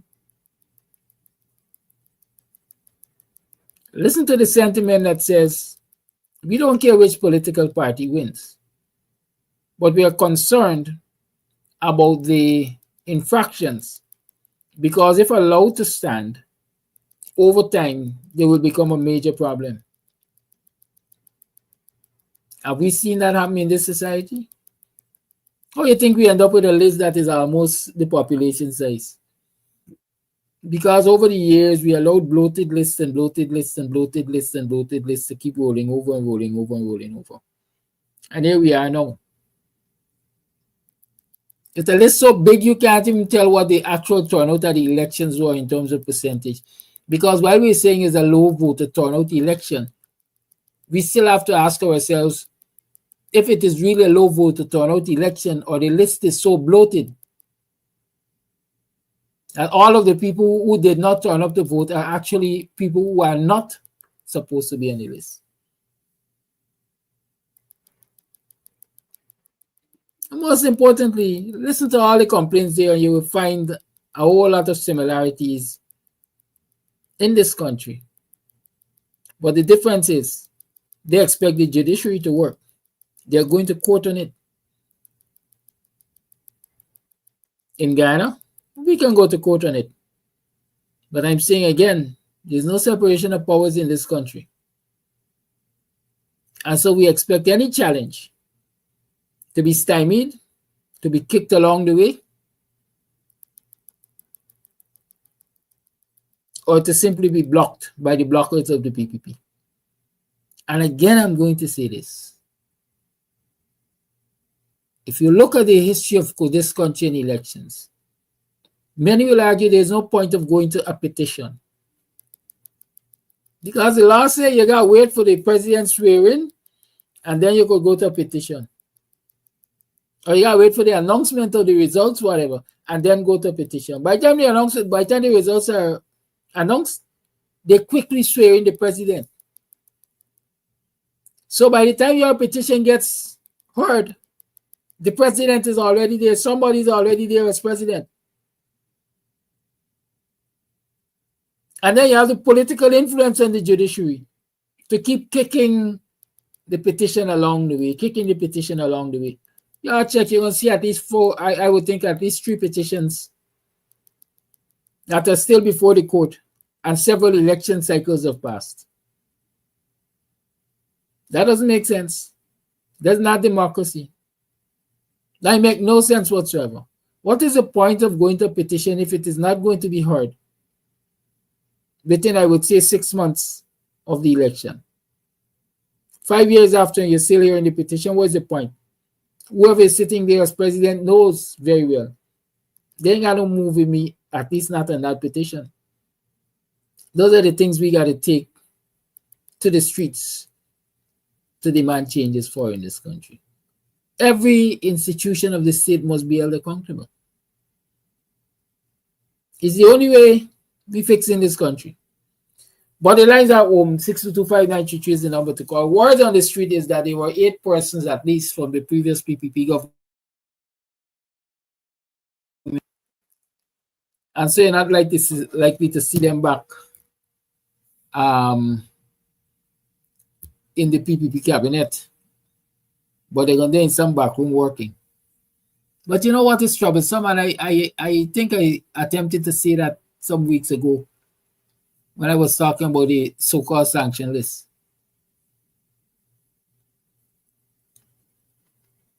The US is complicit in all of this. The US is complicit in all of this.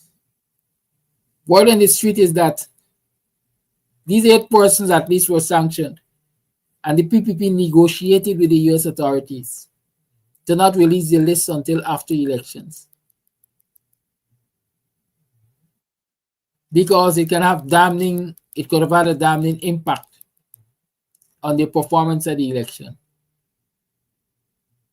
The question I want to ask y'all, what did the PPP give the US in exchange for them holding their hand on the release of the sanction list? The PPP is forever willing to give an arm and leg of this country to anybody so that they can remain in power to do as they like. They ain't got nothing patriotic or nationalistic about them. Good. And so, don't be surprised.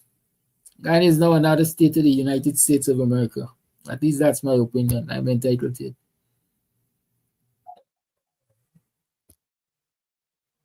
Call you on. Good morning.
Or to leave PNC party.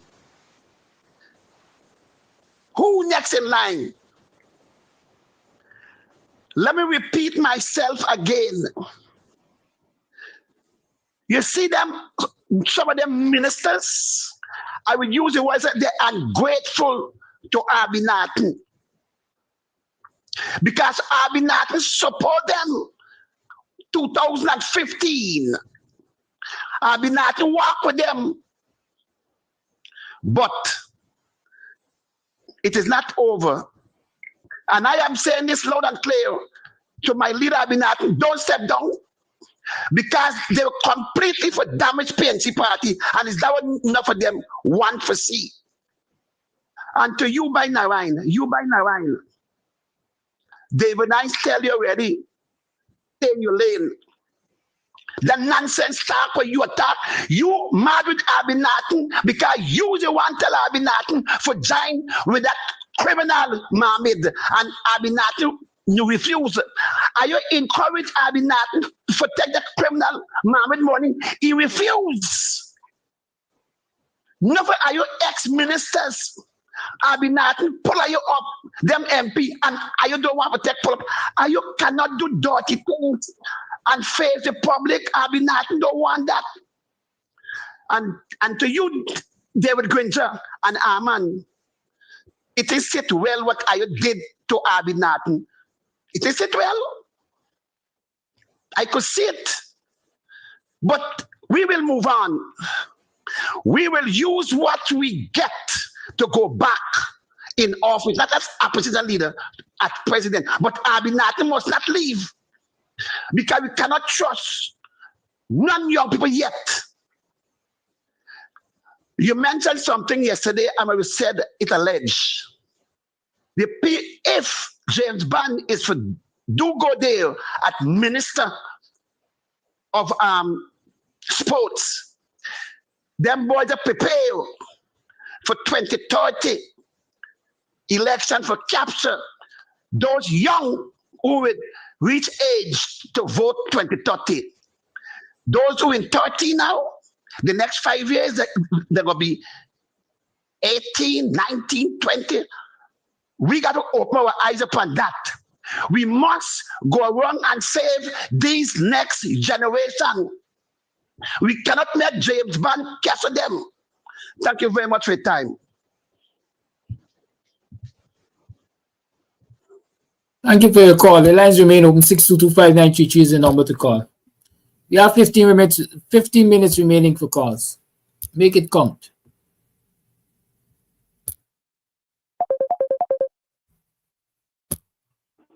Call you on. Good morning. Hey, good morning, Brother Amsterdam, and thank you for taking my calls this morning. What Flash just mentioned, I brought this to your attention already, but with Ubraj, but you didn't pay no mind to me. And with the clip you were playing with the Jamaican election, those are all opposition supporters, so you don't expect them to say anything better. And you should have quoted the election observers. They're the ones who would give you the final report and pronounce an election. And in connection with Guyana, I see a quote in the election observer mission for 2025, and then you're doubting them for the 2020 election. So you're not being too transparent there. Why would you want to quote them now and not 2020? Thank you for taking my call.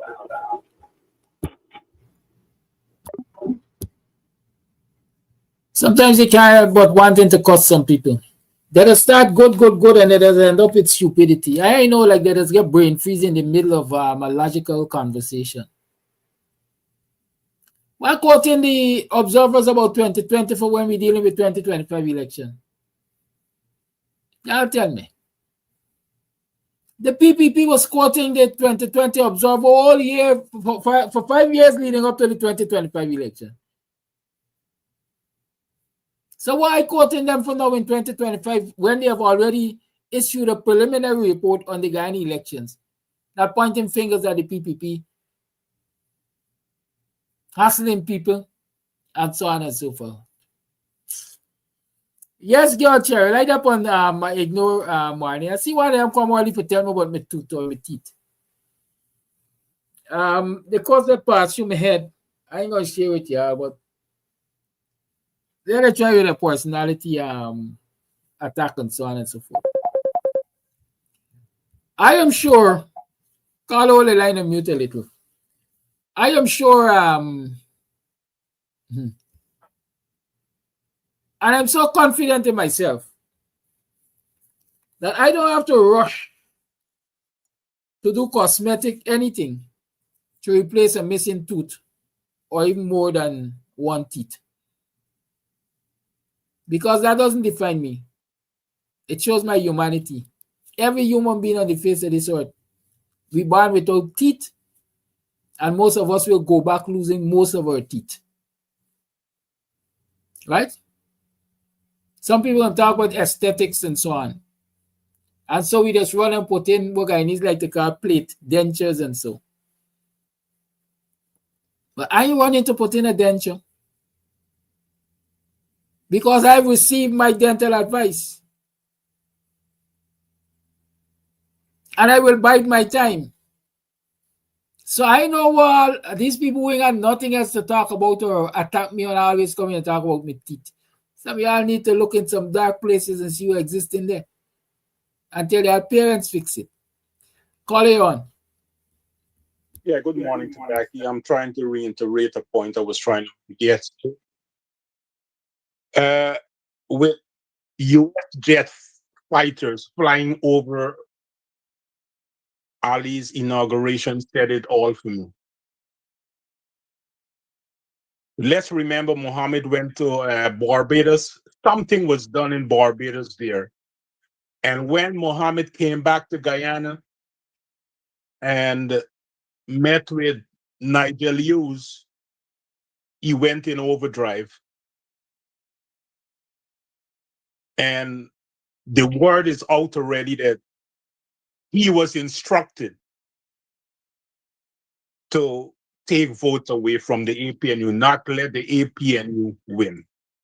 And we have to remember a lot of these observers are not for democracy. They're here for Americans' interests. And with a point Flash Gordon made about Ubraj Narain. Let's remember Ubraj Narain campaigned with Mohammed in Blackbush Polar Quarantine and the Interland. He even was with AFC. I saw him came out on a Globe Span and said he wrote these two parties saying he would stay with the AFC. But what about public perception?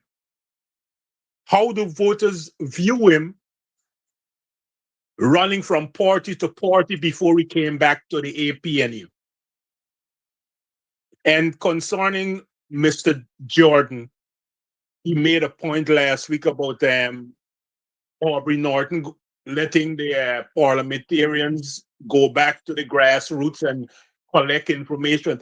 But Aubrey Norton laid down these instructions and stipulations, the same stipulation Jordan is talking about. And parliamentarians like Ferguson refused to do it because she was asked on Norman Brown show if he is doing that, and she said no. Why should Ferguson go back to Parliament? She should not be going back to Parliament. The ones who follow Mr. Norton's directive should be going back to Parliament, not Annette Ferguson. Thank you.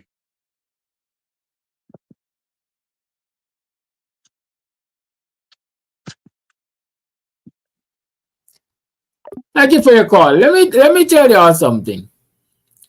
Speculation is rife that I know what the caller is talking about. There's a list out there, I think, came out of Starbucks News. I think Starbucks News or Kaicho News did an article that APNU is finalizing its list of candidates to the National Assembly and so on. And I saw a list that included Annette Ferguson. I saw a list that included Christopher Jones. I saw a list that included a lot of people. But note, that list did not come from the leader of the party, of the leader of the APNU. They said a source.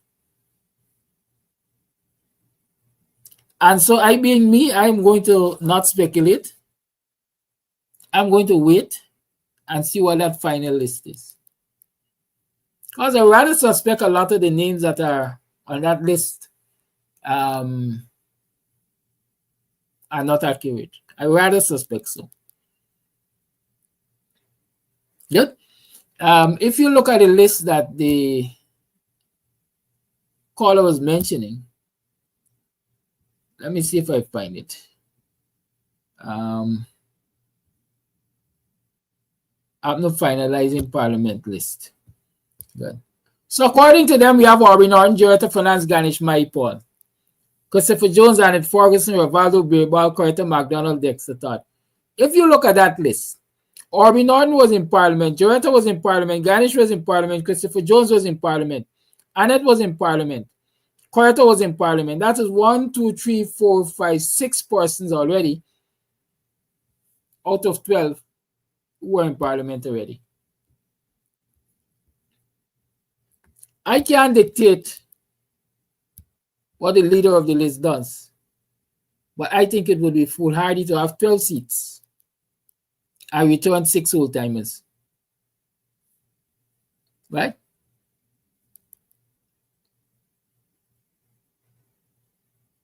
I personally do not see, and I'm trying to put myself in the position. Yeah, don't cost me.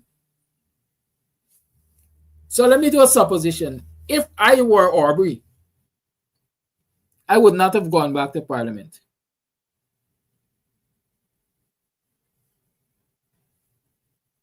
If I were Aubrey, I would not have gone back to Parliament. I would have been,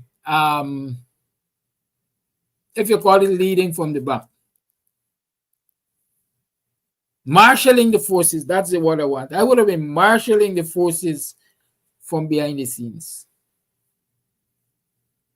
I've been there, done that. My last official appointment at Parliament was as leader of the opposition. I am now, call all the line and mute, please.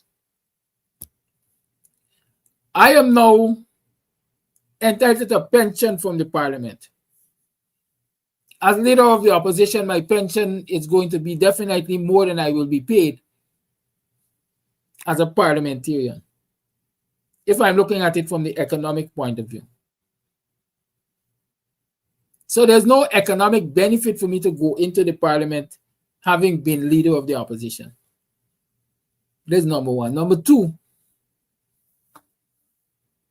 I would want to use my experience and time to train up the young generation, if I can call them that, and give them firepower to go into this Parliament. I don't know.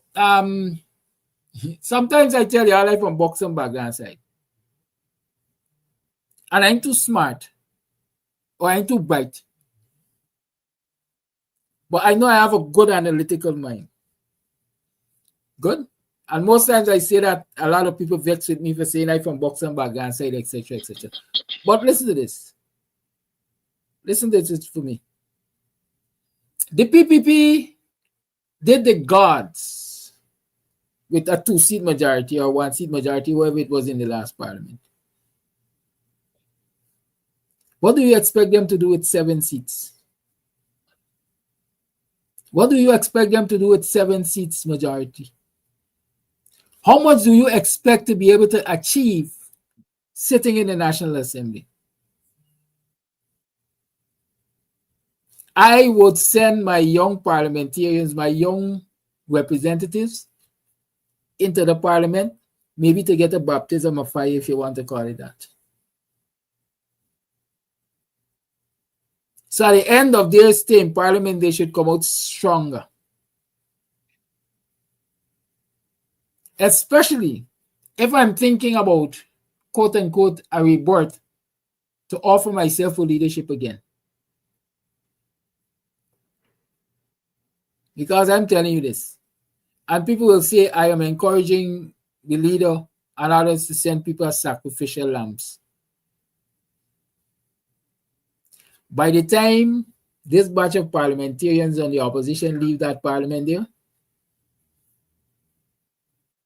the electorate, dependent on how they behave, going to be ready and able and willing to curse them and say they were ineffective. Because I've seen it happen in the past. The PPP with its 2-seat majority in the last Parliament did not give the opposition parliamentarians breathing space to do anything. And the electorate cursed them and said they didn't do anything and they were ineffective. what will happen with 7 seats. So you have to be strategic. You have to be strategic. The older heads must stay in the back and be advisors and guide those who they are grooming for leadership. Call it on. Thank you for holding. Yes, you're welcome. Good morning, Kalaki. Good morning to all our listeners. Today is a new day and it's a new season, but the fight continues. This time I'm going to be speaking mostly in parables and parable and Kadaki, the things I want to tell you. Sometimes I might have to connect with you offline. Yeah, so what I found out, right, and this is my assessment, right, about what's happening in Guyana right now. It's either ordinarily or extraordinarily, right? I found out that nothing do better on their side than which side it is. But to explain that now, if we have to put in a box in a certain space, right? You got the left side, the right side, the top, the bottom, the front, the back. That space now is a space that is made for this box to go in, right? Either by the front or the back of it.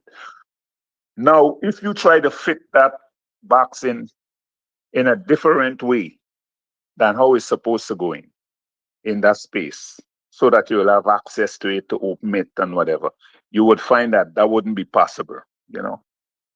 So what I'm saying is that whatever side, I mean, people might say this is racism and all that, but we have to talk race. Racism is not talking race. Racism is power plus prejudice. That is racism, right? So I find that nothing works better than on the side that which is supposed to be.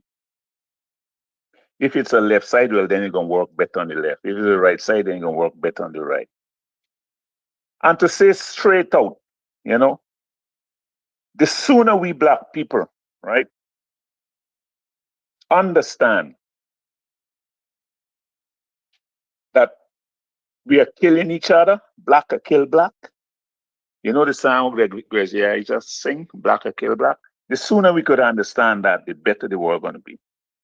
Because why I say even the world, because when some of us are in certain offices and we are not representing Black people, the ones that are out of the office are going to tear the one down and cuss them and so on and so on. You understand? So it's like it come back to the side thing. You understand? So in terms of respect also, you could put it, you know what I mean?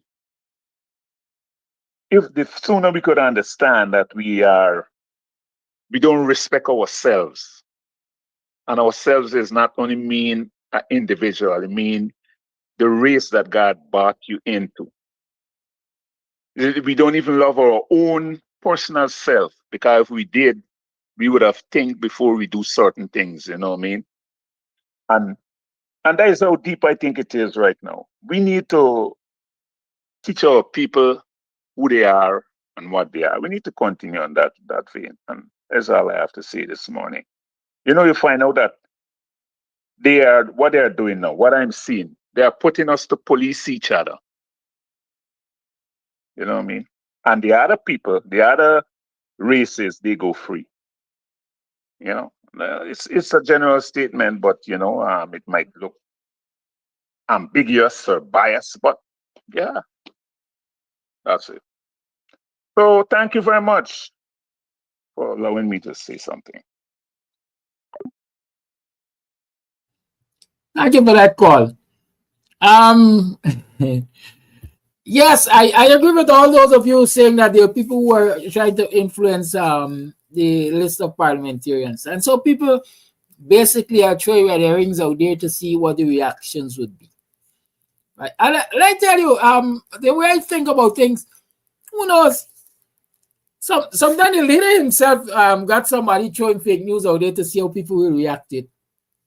Because he has a very tough decision to make, you know. It's 12 seats. There's 12 seats and there's a whole lot of people for the 12 seats. Who will the people accept? Who will the people be comfortable with? Let me throw some names out there. It's like a popularity contest right now. I see Zion Bong saying, Kiraki, you going to Parliament. If you're going to go to Parliament, I done. Right? But I want to say to you, Zion Bong, this thing got to be bigger than me. This thing has to be bigger than me. Are you fighting, or were we fighting for me to go to Parliament? Or are we fighting to fix this country? Are we fighting to uphold democracy? Or are we fighting for individuals to get what you might consider the limelight? I like to share this experience and show people where, in my mind, you have to be the bigger person. I've shared it with you so many times. In 2015, I was made to close my private education institution to go work in the Ministry of Education. I did as agreed, but that end of the bargain was never kept. I never worked one day there. But I never became bitter and turned my back on the government or on the political process or on the political party. I continue to give because what? The bigger picture for me is us fixing this country. So Zion Bong, don't give up. If they don't send me to Parliament, don't give up, Bossman. Continue the struggle. Right? I would like you to stay in the struggle. With me and without me. Okay, sir? Good. Can we have an agreement? Give me a thumbs up if you agree with that. The lines remain home. 6225933 is the number to call. But you know, sometimes a lot of our downfall, if I can call it that, as a people, come out of selfishness. Come out of selfishness. But and you all have heard me say this. I don't intend to die in no political office. 5 years, 10 years in political office, it's time you retire, make space for somebody else, and stoke the flames from behind.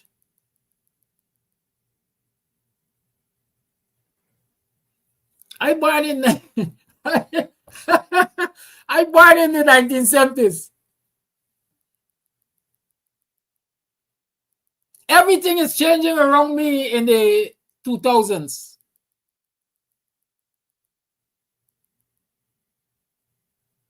I must have matured, let me say, in the early 2000s. Why do I fighting for political power in the 2030s? I'm a freaking fossil. And I'm not being disrespectful to anybody by age or anything. I am just saying that. Well, I don't know. Y'all hear me. Let me take this call and we're going to come back to that. Calling you on, good morning. Calling you on, good morning. Pleasant good morning to you, Brother Tagaki, and to your listening audience. As we continue to analyze this election and the aftermath,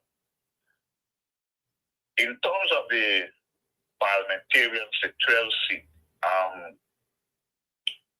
obviously, I don't know what can be done with 12 seat. What I think can be done with 12 seat is experience. I think people can go in there and gain experience of our parliament work, our parliamentary operation, how people in parliament operate, or how the parliament operates, so to speak. And I believe that should be the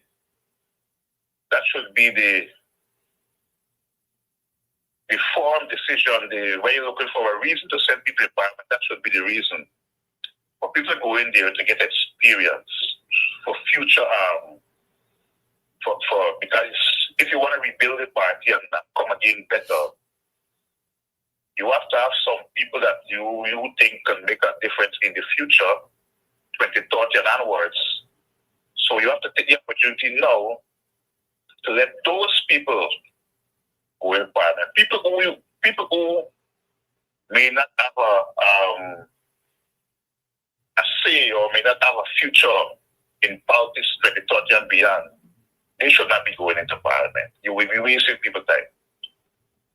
Like it will be wasting people's time, and it will drive more resentment. It will drive people away, and you may end up, if you believe in that bad now, you may end up worse in the future. So to rebuild, inspire your loyal supporters, because it is difficult now to find loyal supporters based upon the current happenings. So sending some young people in there, right? I personally believe you should be one. I don't know if you are that young, but the way you fight, you need to fight it to not just young alone, right? Young people with some spine with some spine to gain experience and to gain in the future. Norton and those people should not go back in parliament. Norton and others, I mean, I have nothing against these people that they would have solved and solved well. I wouldn't want to say solve and solve well, but they solve. You have to appreciate their service to the nation. But it's time to move on. Time to move on if you want to rebuild. But a few comments. We black people, I think black people is the only race in the world who love other people to rule them. The only race in the world who want other people to rule them is black people. The only race in the world who want to look at other race is black people. I'm speaking now, I'm not being very disrespectful. I love myself and I love the black race, but in life you gotta be honest. You gotta be very honest. When you look at people who try to bleach, I mean, it may look, it is very significant that people, God created black people very talented. The black race is a very talented race. Mind, body, and spirit, the brain and everything. But for some reason, black people like to look like other race. They're trying to bleach their body to look white and clear and all these type of things, right? And they have a problem without their hair look, and so they try to do other things for the hair that's long and all these other things. These simple things means a lot, and it comes out in how we behave in times like these, where they're not sticking to they're not sticking with their own. And that video that Wanda Bob produced, I mean, a lot of people will be vexed with it. But they should listen to it. They should take a big start of what she's really saying. The only race like other people to rule them is the black race. And I'm saying that there was a saying that Gonna wrap up. if you boycott the election, you will not have people will dominate. But you contest and the people still dominate. They will never be the people with that list. That's my contribution. Never be the people with that list that they have there. Thank you. Thank you for that call. Yes, I was having a good laugh in my head. Because I was saying I born in the 1970s. I might have come to maturity in the 2000s and so on. And so I'm fighting politics. I'm in the political game and so on. What I want doing 2030, 2035, fighting for political office, when everything around me technologically and otherwise would have changed. And my laughter came when I was thinking, a lot of the people who are in the political forefront, and I'm talking about the elder statesmen and so on nowadays, might have a difficulty using Twitter. If you ask them if it's TikTok, they might ask you, tell them about TikTok, they might ask you if it's a dance. You understand what I'm saying? So we have to be realistic in our outlook, political outlook. Otherwise, we are defeating ourselves and we are destroying our own legacies. Like, all of us would like to know we leave legacies. But we gotta be smart, we gotta think ahead of the time. One of the criticism against the coalition I've heard a lot is y'all didn't have a solid social media presence. But I can tell you that during these elections campaign, even when I come out the streets at night, I used to make it my duty, even if it's a 10, 15 minutes. I might have started late into the campaign, but I used to make it my duty to go and join a particular TikTok panel. You had people who believe in win, you had PPP, you had all kinds of people on that panel, and I used to go and engage them. And I can tell you that by the time the elections came around, Carlo, right, very well, thank you, you're learning quickly, good. That by the time the elections came around, or it was approaching elections day, I was able to, what was it, quote unquote, employ the services of those very people, young people on TikTok, to assist me with vetting lists and doing things. We moved from TikTok to having group calls on WhatsApp.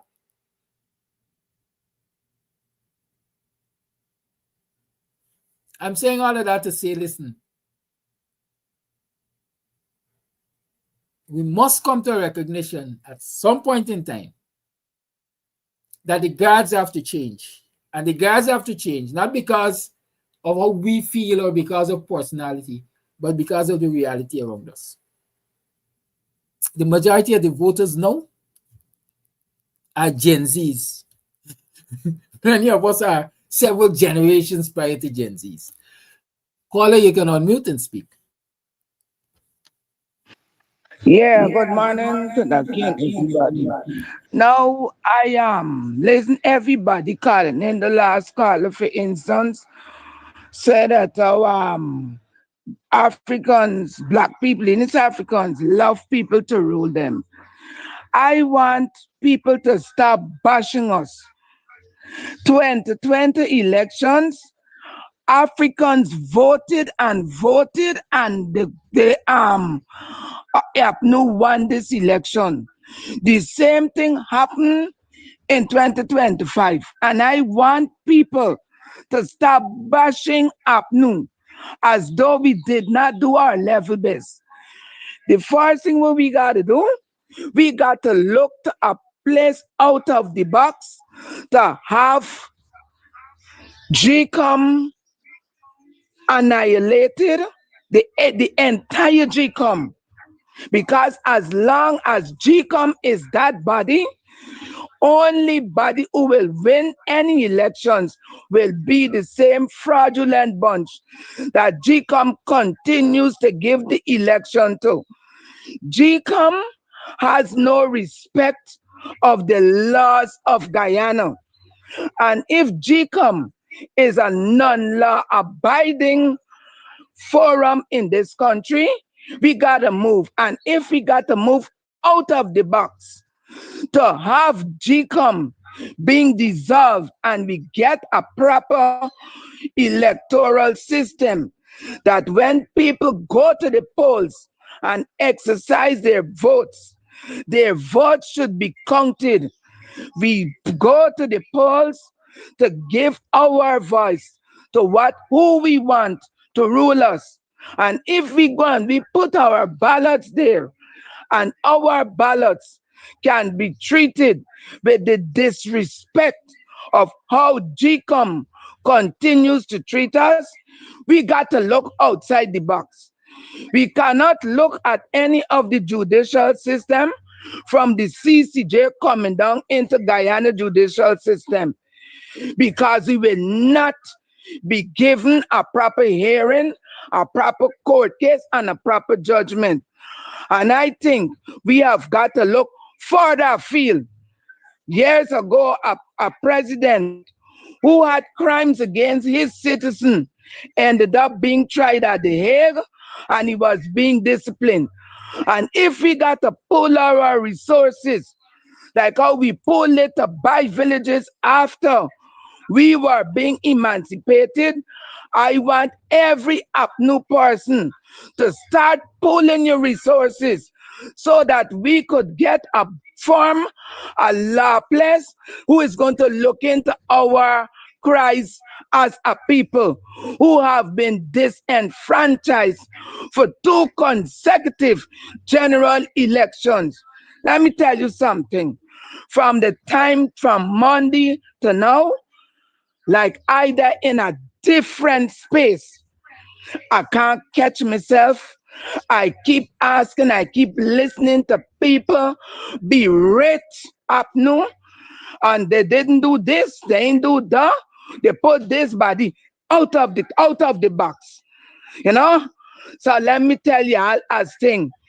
I single-handedly got certain things to election, no phone. And let me tell you, we have got to form a body where we could sit and study a way forward for any other political party other than the PPP to continue to rule us in.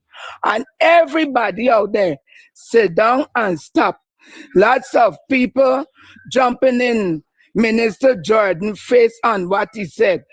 I want you to sit back and listen to what Minister Jordan said and get the how he feels. And everybody who bashing Minister Jordan should stop because everybody is entitled to their own opinion. And the person's opinion may not go to you how it is meant. Because I know I would say many things and it go in the wrong setting of the person's mindset. It is how we able to put out and what we can accept. Bye bye. Thank you for your call. And since I know that there are people contributing via messaging, I should very well go and play some voice notes. Forgive me for not taking your calls. Let me play some voice notes. We're approaching that 9 o'clock hour. We should have been finished. But with all fairness, I said I'm going to give you a chance to express yourselves after the video and so on. So let's go to some voice notes.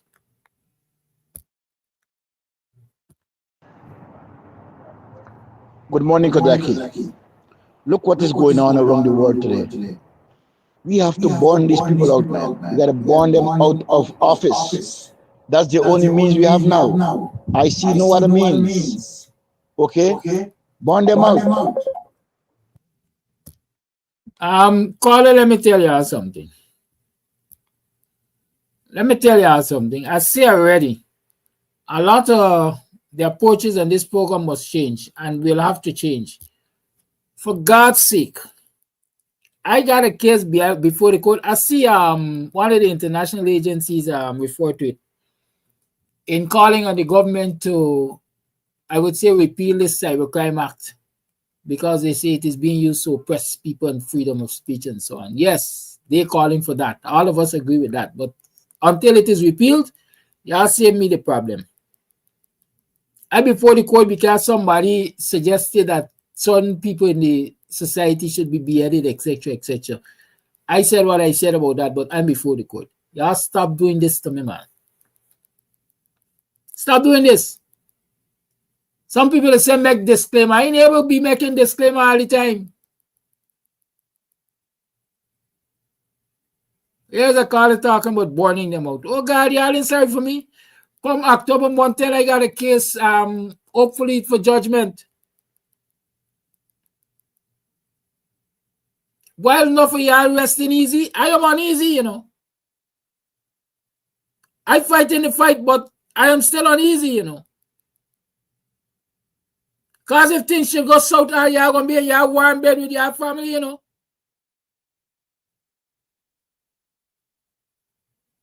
Let us be responsible. I don't care if you want to express yourself, but express yourself. Be smart. Be smart.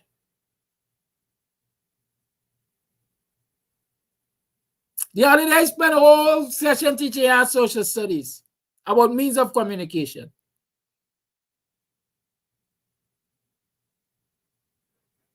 Come on, man.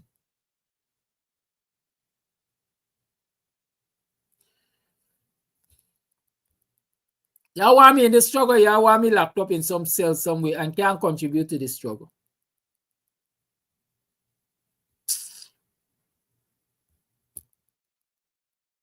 It's not friend, you know.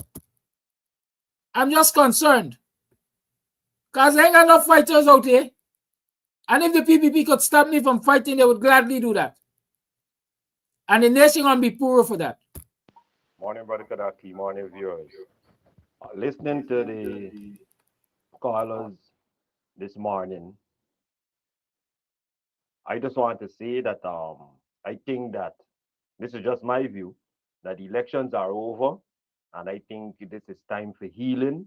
This is time that I think we're on the process of stopping our wounds, and let's see where we went wrong and push ahead. Let's encourage each other and let me push ahead. We can't with the same thing, who do this and who do that, who is the cause and who this and who wicked, and I don't know, but this just me view. I feel that we are badly hurt, whether is unjustly or what. We got a lot of things that we could learn from. Let me keep encouraging each other. Let me keep encouraging each other. You know, it done pass already. The election done come and gone, and we gotta pick up the slacks. And the only how we could be successful in picking up the slacks, we got to hug each other and help each other. Let we limp along until we completely heal, and then we strategize. We strategize how we gonna be able to push forward.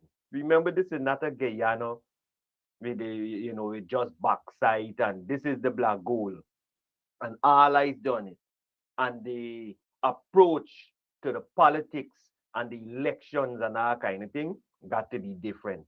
We got to start getting in the motion or in the act of being transactional. We got to be transactional because that is how the PPP surviving, and we ranting and raging over it, and it's working for them.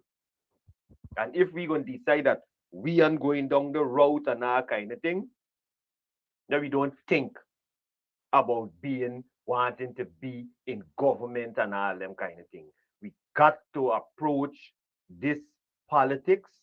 If we want to get back on we foot, we got to approach this thing in a transactional way. And when we achieve what we got to achieve, then the patriotism, the patriotic approach is going to apply. And I think that is what hurt the coalition in this last election, because we still got this patriotic approach, which is very good. This patriotic approach to think about the youths them and understand.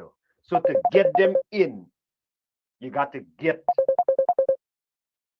in the position for us.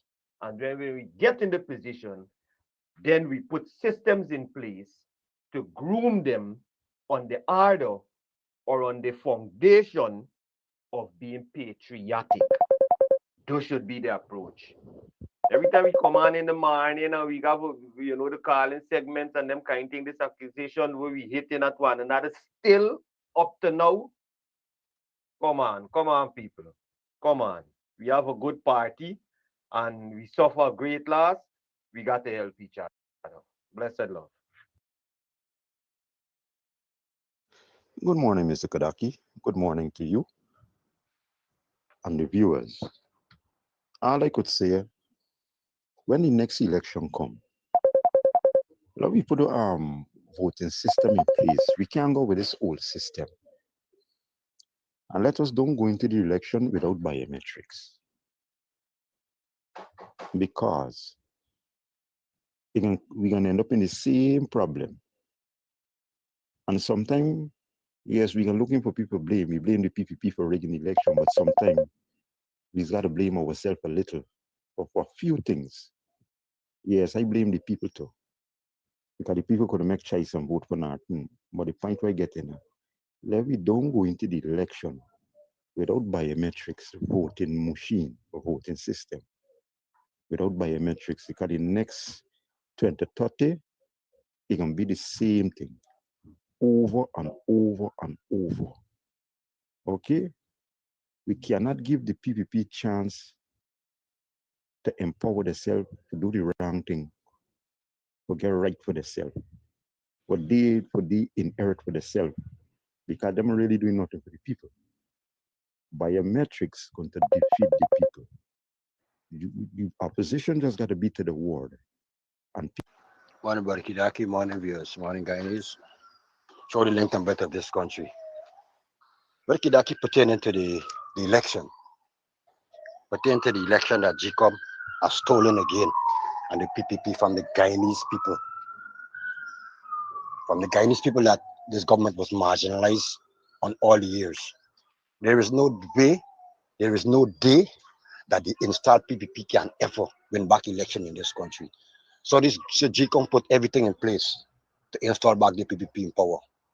You see these ABC countries them that come back again and install this government again. From the beginning, this election was going in the favor of the PPP. And these people see it and know it. You understand me? Why these people didn't call for biometric? These people come to be observant to this election, observant to this election. Understand me? And see that everything go the right way. Come on, bro. There is nothing going in the right way during the election, the election day. Everything was going out of control. You understand me? Out of control. So till the election finish. Come on, bro. Come on, bro. The writing is big on the wall. The people then put back the PPP in power because they know that there's a weak government, there's a corrupt government, and you look all over the world, especially to the African continents. Them who does call corrupt them? A weak governments. But then Guyana anymore in Africa. Africa rising. Africa rising. I see all these ABC countries. There's a row waiting for all of them in Africa. A row waiting for all of them in Africa. You understand me? So the same thing that come to the Guyana. You understand me? They put back this install government in power. Pertaining to Mr. Norton. Guyanese, come on, man. Let me be real people, man. Come on, here's some of you are blaming Mr. Norton for this election. Come on, Mr. Norton have nothing to do. Mr. Norton put everything. The writing was big on the wall. Mr. Norton next certain.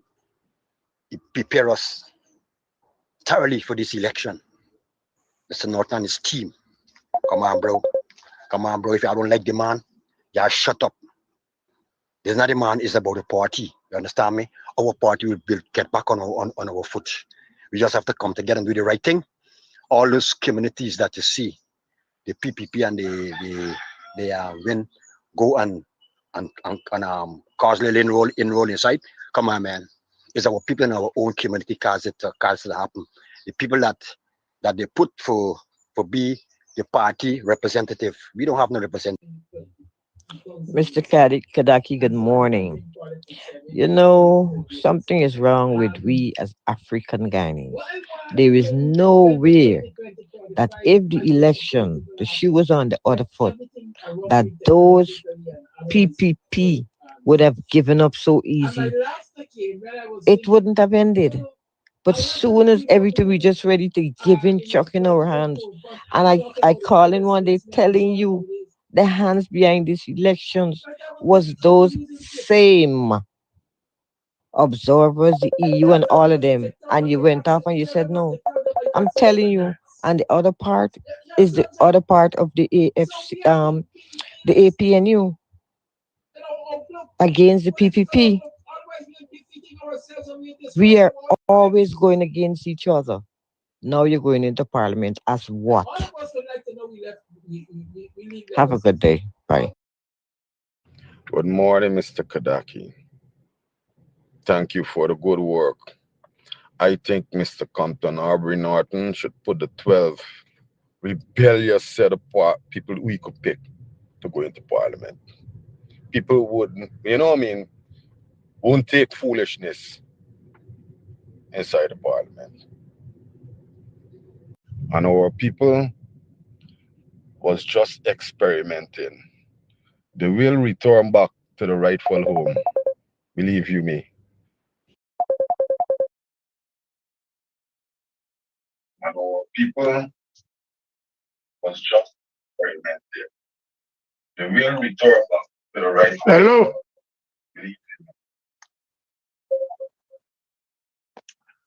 Listen, I'm a preacher, and I am talking here from a special point, right? A special point, and I'm not bashing nobody, but I've been following up the election. Are you there? Yes. I'm not. Yeah, I'm not bashing nobody, but you see a lot of people talking that you're not to blame. Even you too, saying that you're not to blame. Norton. Well, this is my opinion. Norton's supposed to take the full blame because of his attitude throughout the thing. Look, for me, if all the opposition to come together, muster together and vote, Norton had an opportunity where he externed and exhibit self on self. He want to be the president, and I want to believe is that is our problem, right? I had them to win, right? But because of that, he said opinion, you want to be president. You gotta do things to win because you gotta go now in a 5 years, another 5 years nonsense. So I'm not really bashing on nobody. They call it most of your callers called into you and said that you really talking tantamount that you bashing nothing or you don't like nothing. Who don't like? I like nothing. But Norton put himself in that. Norton is the person make the party get so low mark, right? That's my opinion. Thank you.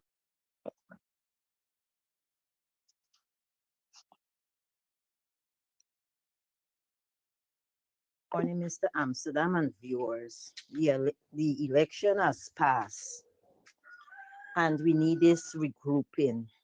One of my observations during the campaign, APNU campaign, whenever APNU get on the ground and get into the communities, we people never, I look at every community, really come out and support.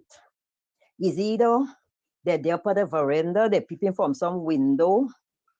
If they come to the gate, they would not open the gate and greet you properly and stand up and have a conversation. Them stay in the yard and you joke like if you're begging. If Ali or the PPP in general or Win get out, people left in their house and walk from house to house, follow tilted their vehicle for support, and you're seeing this big crowd, whether if it is natural, whether if it pay or what. But you look at all those videos with community outreach with APNU, the people never really come out and rally around and walk around and show you and this and the very where you're seeing that. Right now, we don't need to talk about the election because everything is set for the PPP. We have to look at ourselves, regroup, and to get stronger.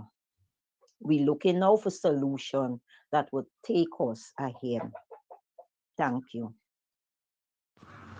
Good morning to you, song listening public. I have a proposal today. Can me ask a question, by the way? What if the APNO put up 5 candidates and let the people decide which one of these candidates they would like to head the coalition government or the PNC, whichever one you want to call it? Because apparently only those who are in the party could make decision and choose whoever they want to choose. And in the long run, the people them who have to vote to put them in power is not comfortable with it.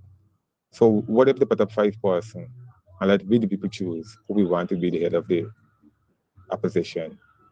That's just my thought. Thank you for listening.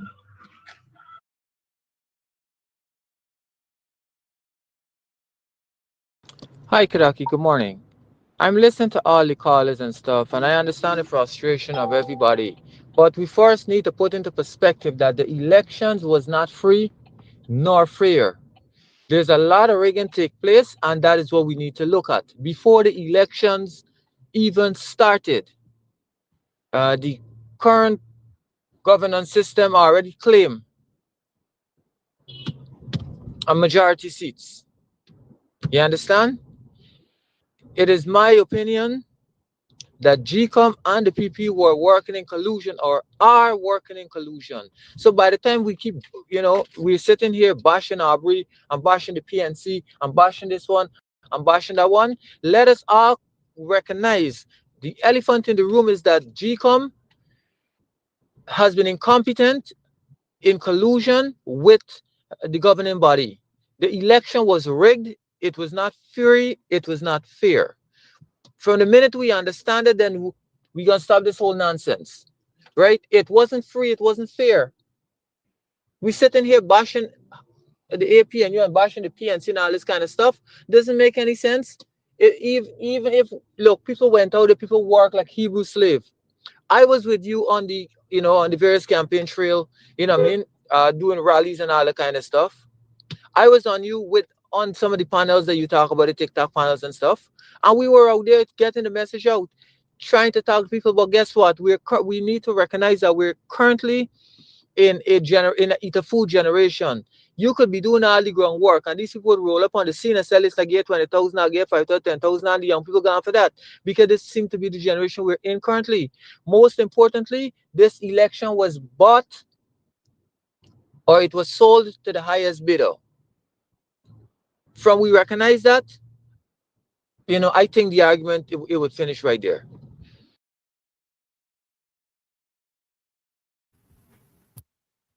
I totally agree with a lot of the voice notes and a lot of the callers and so on. The fact is we have to accept what is before us, and that is the elections were rigged.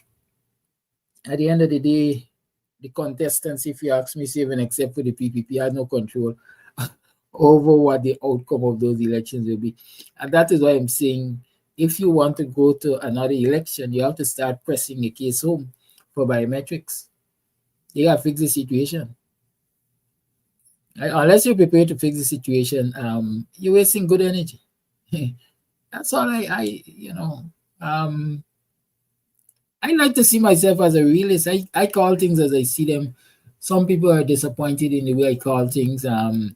Sometimes they think I'm too blunt. Sometimes they think I'm mashing toes. But honesty is what will set us free, Honesty is what will set us free. And we have to be honest to ourselves. I see somebody saying, again, if we don't go to the local government elections, the PPP can take up everything. Is it good enough to go and say you went because you didn't want them to take up everything and in your presence they're taking up everything? Can we ask that? I go into the table because I don't want to eat out all the food. But when you go to the table, by their main numbers, they control the pot. So they decide how much of the food you get. And they ensure you get just enough to say that they gave you, but not enough to satisfy your needs. You see me? I think that is what made me a good teacher. I like to get down to the little things. The little nitty-gritty is what I like to use to explain. I hope you can understand what I'm telling you. I personally will recommend a boycott of the next local government elections if the list is not fixed. If we don't get biometrics. Because we tried that one already. If we ain't got to the election, they're going to take over everything. Have we tried a boycott to see what the international community would say about it? Or the international community will deal with them? What pressures will come to bear from overseas? Just as pressures were brought to bear against the PNC and Desmonite and so on and so forth.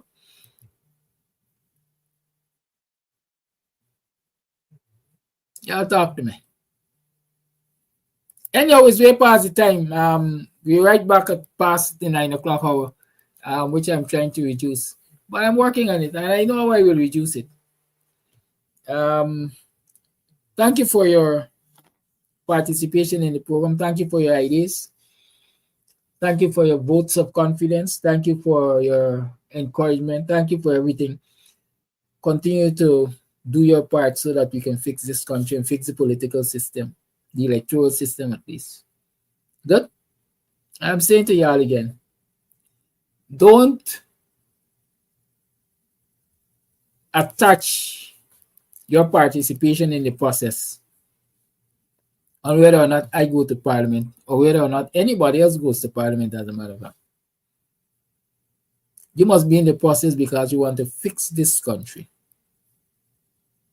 And you must be determined in your mind that you will get it fixed regardless of who the players are. Have a good day. Much love. Peace out.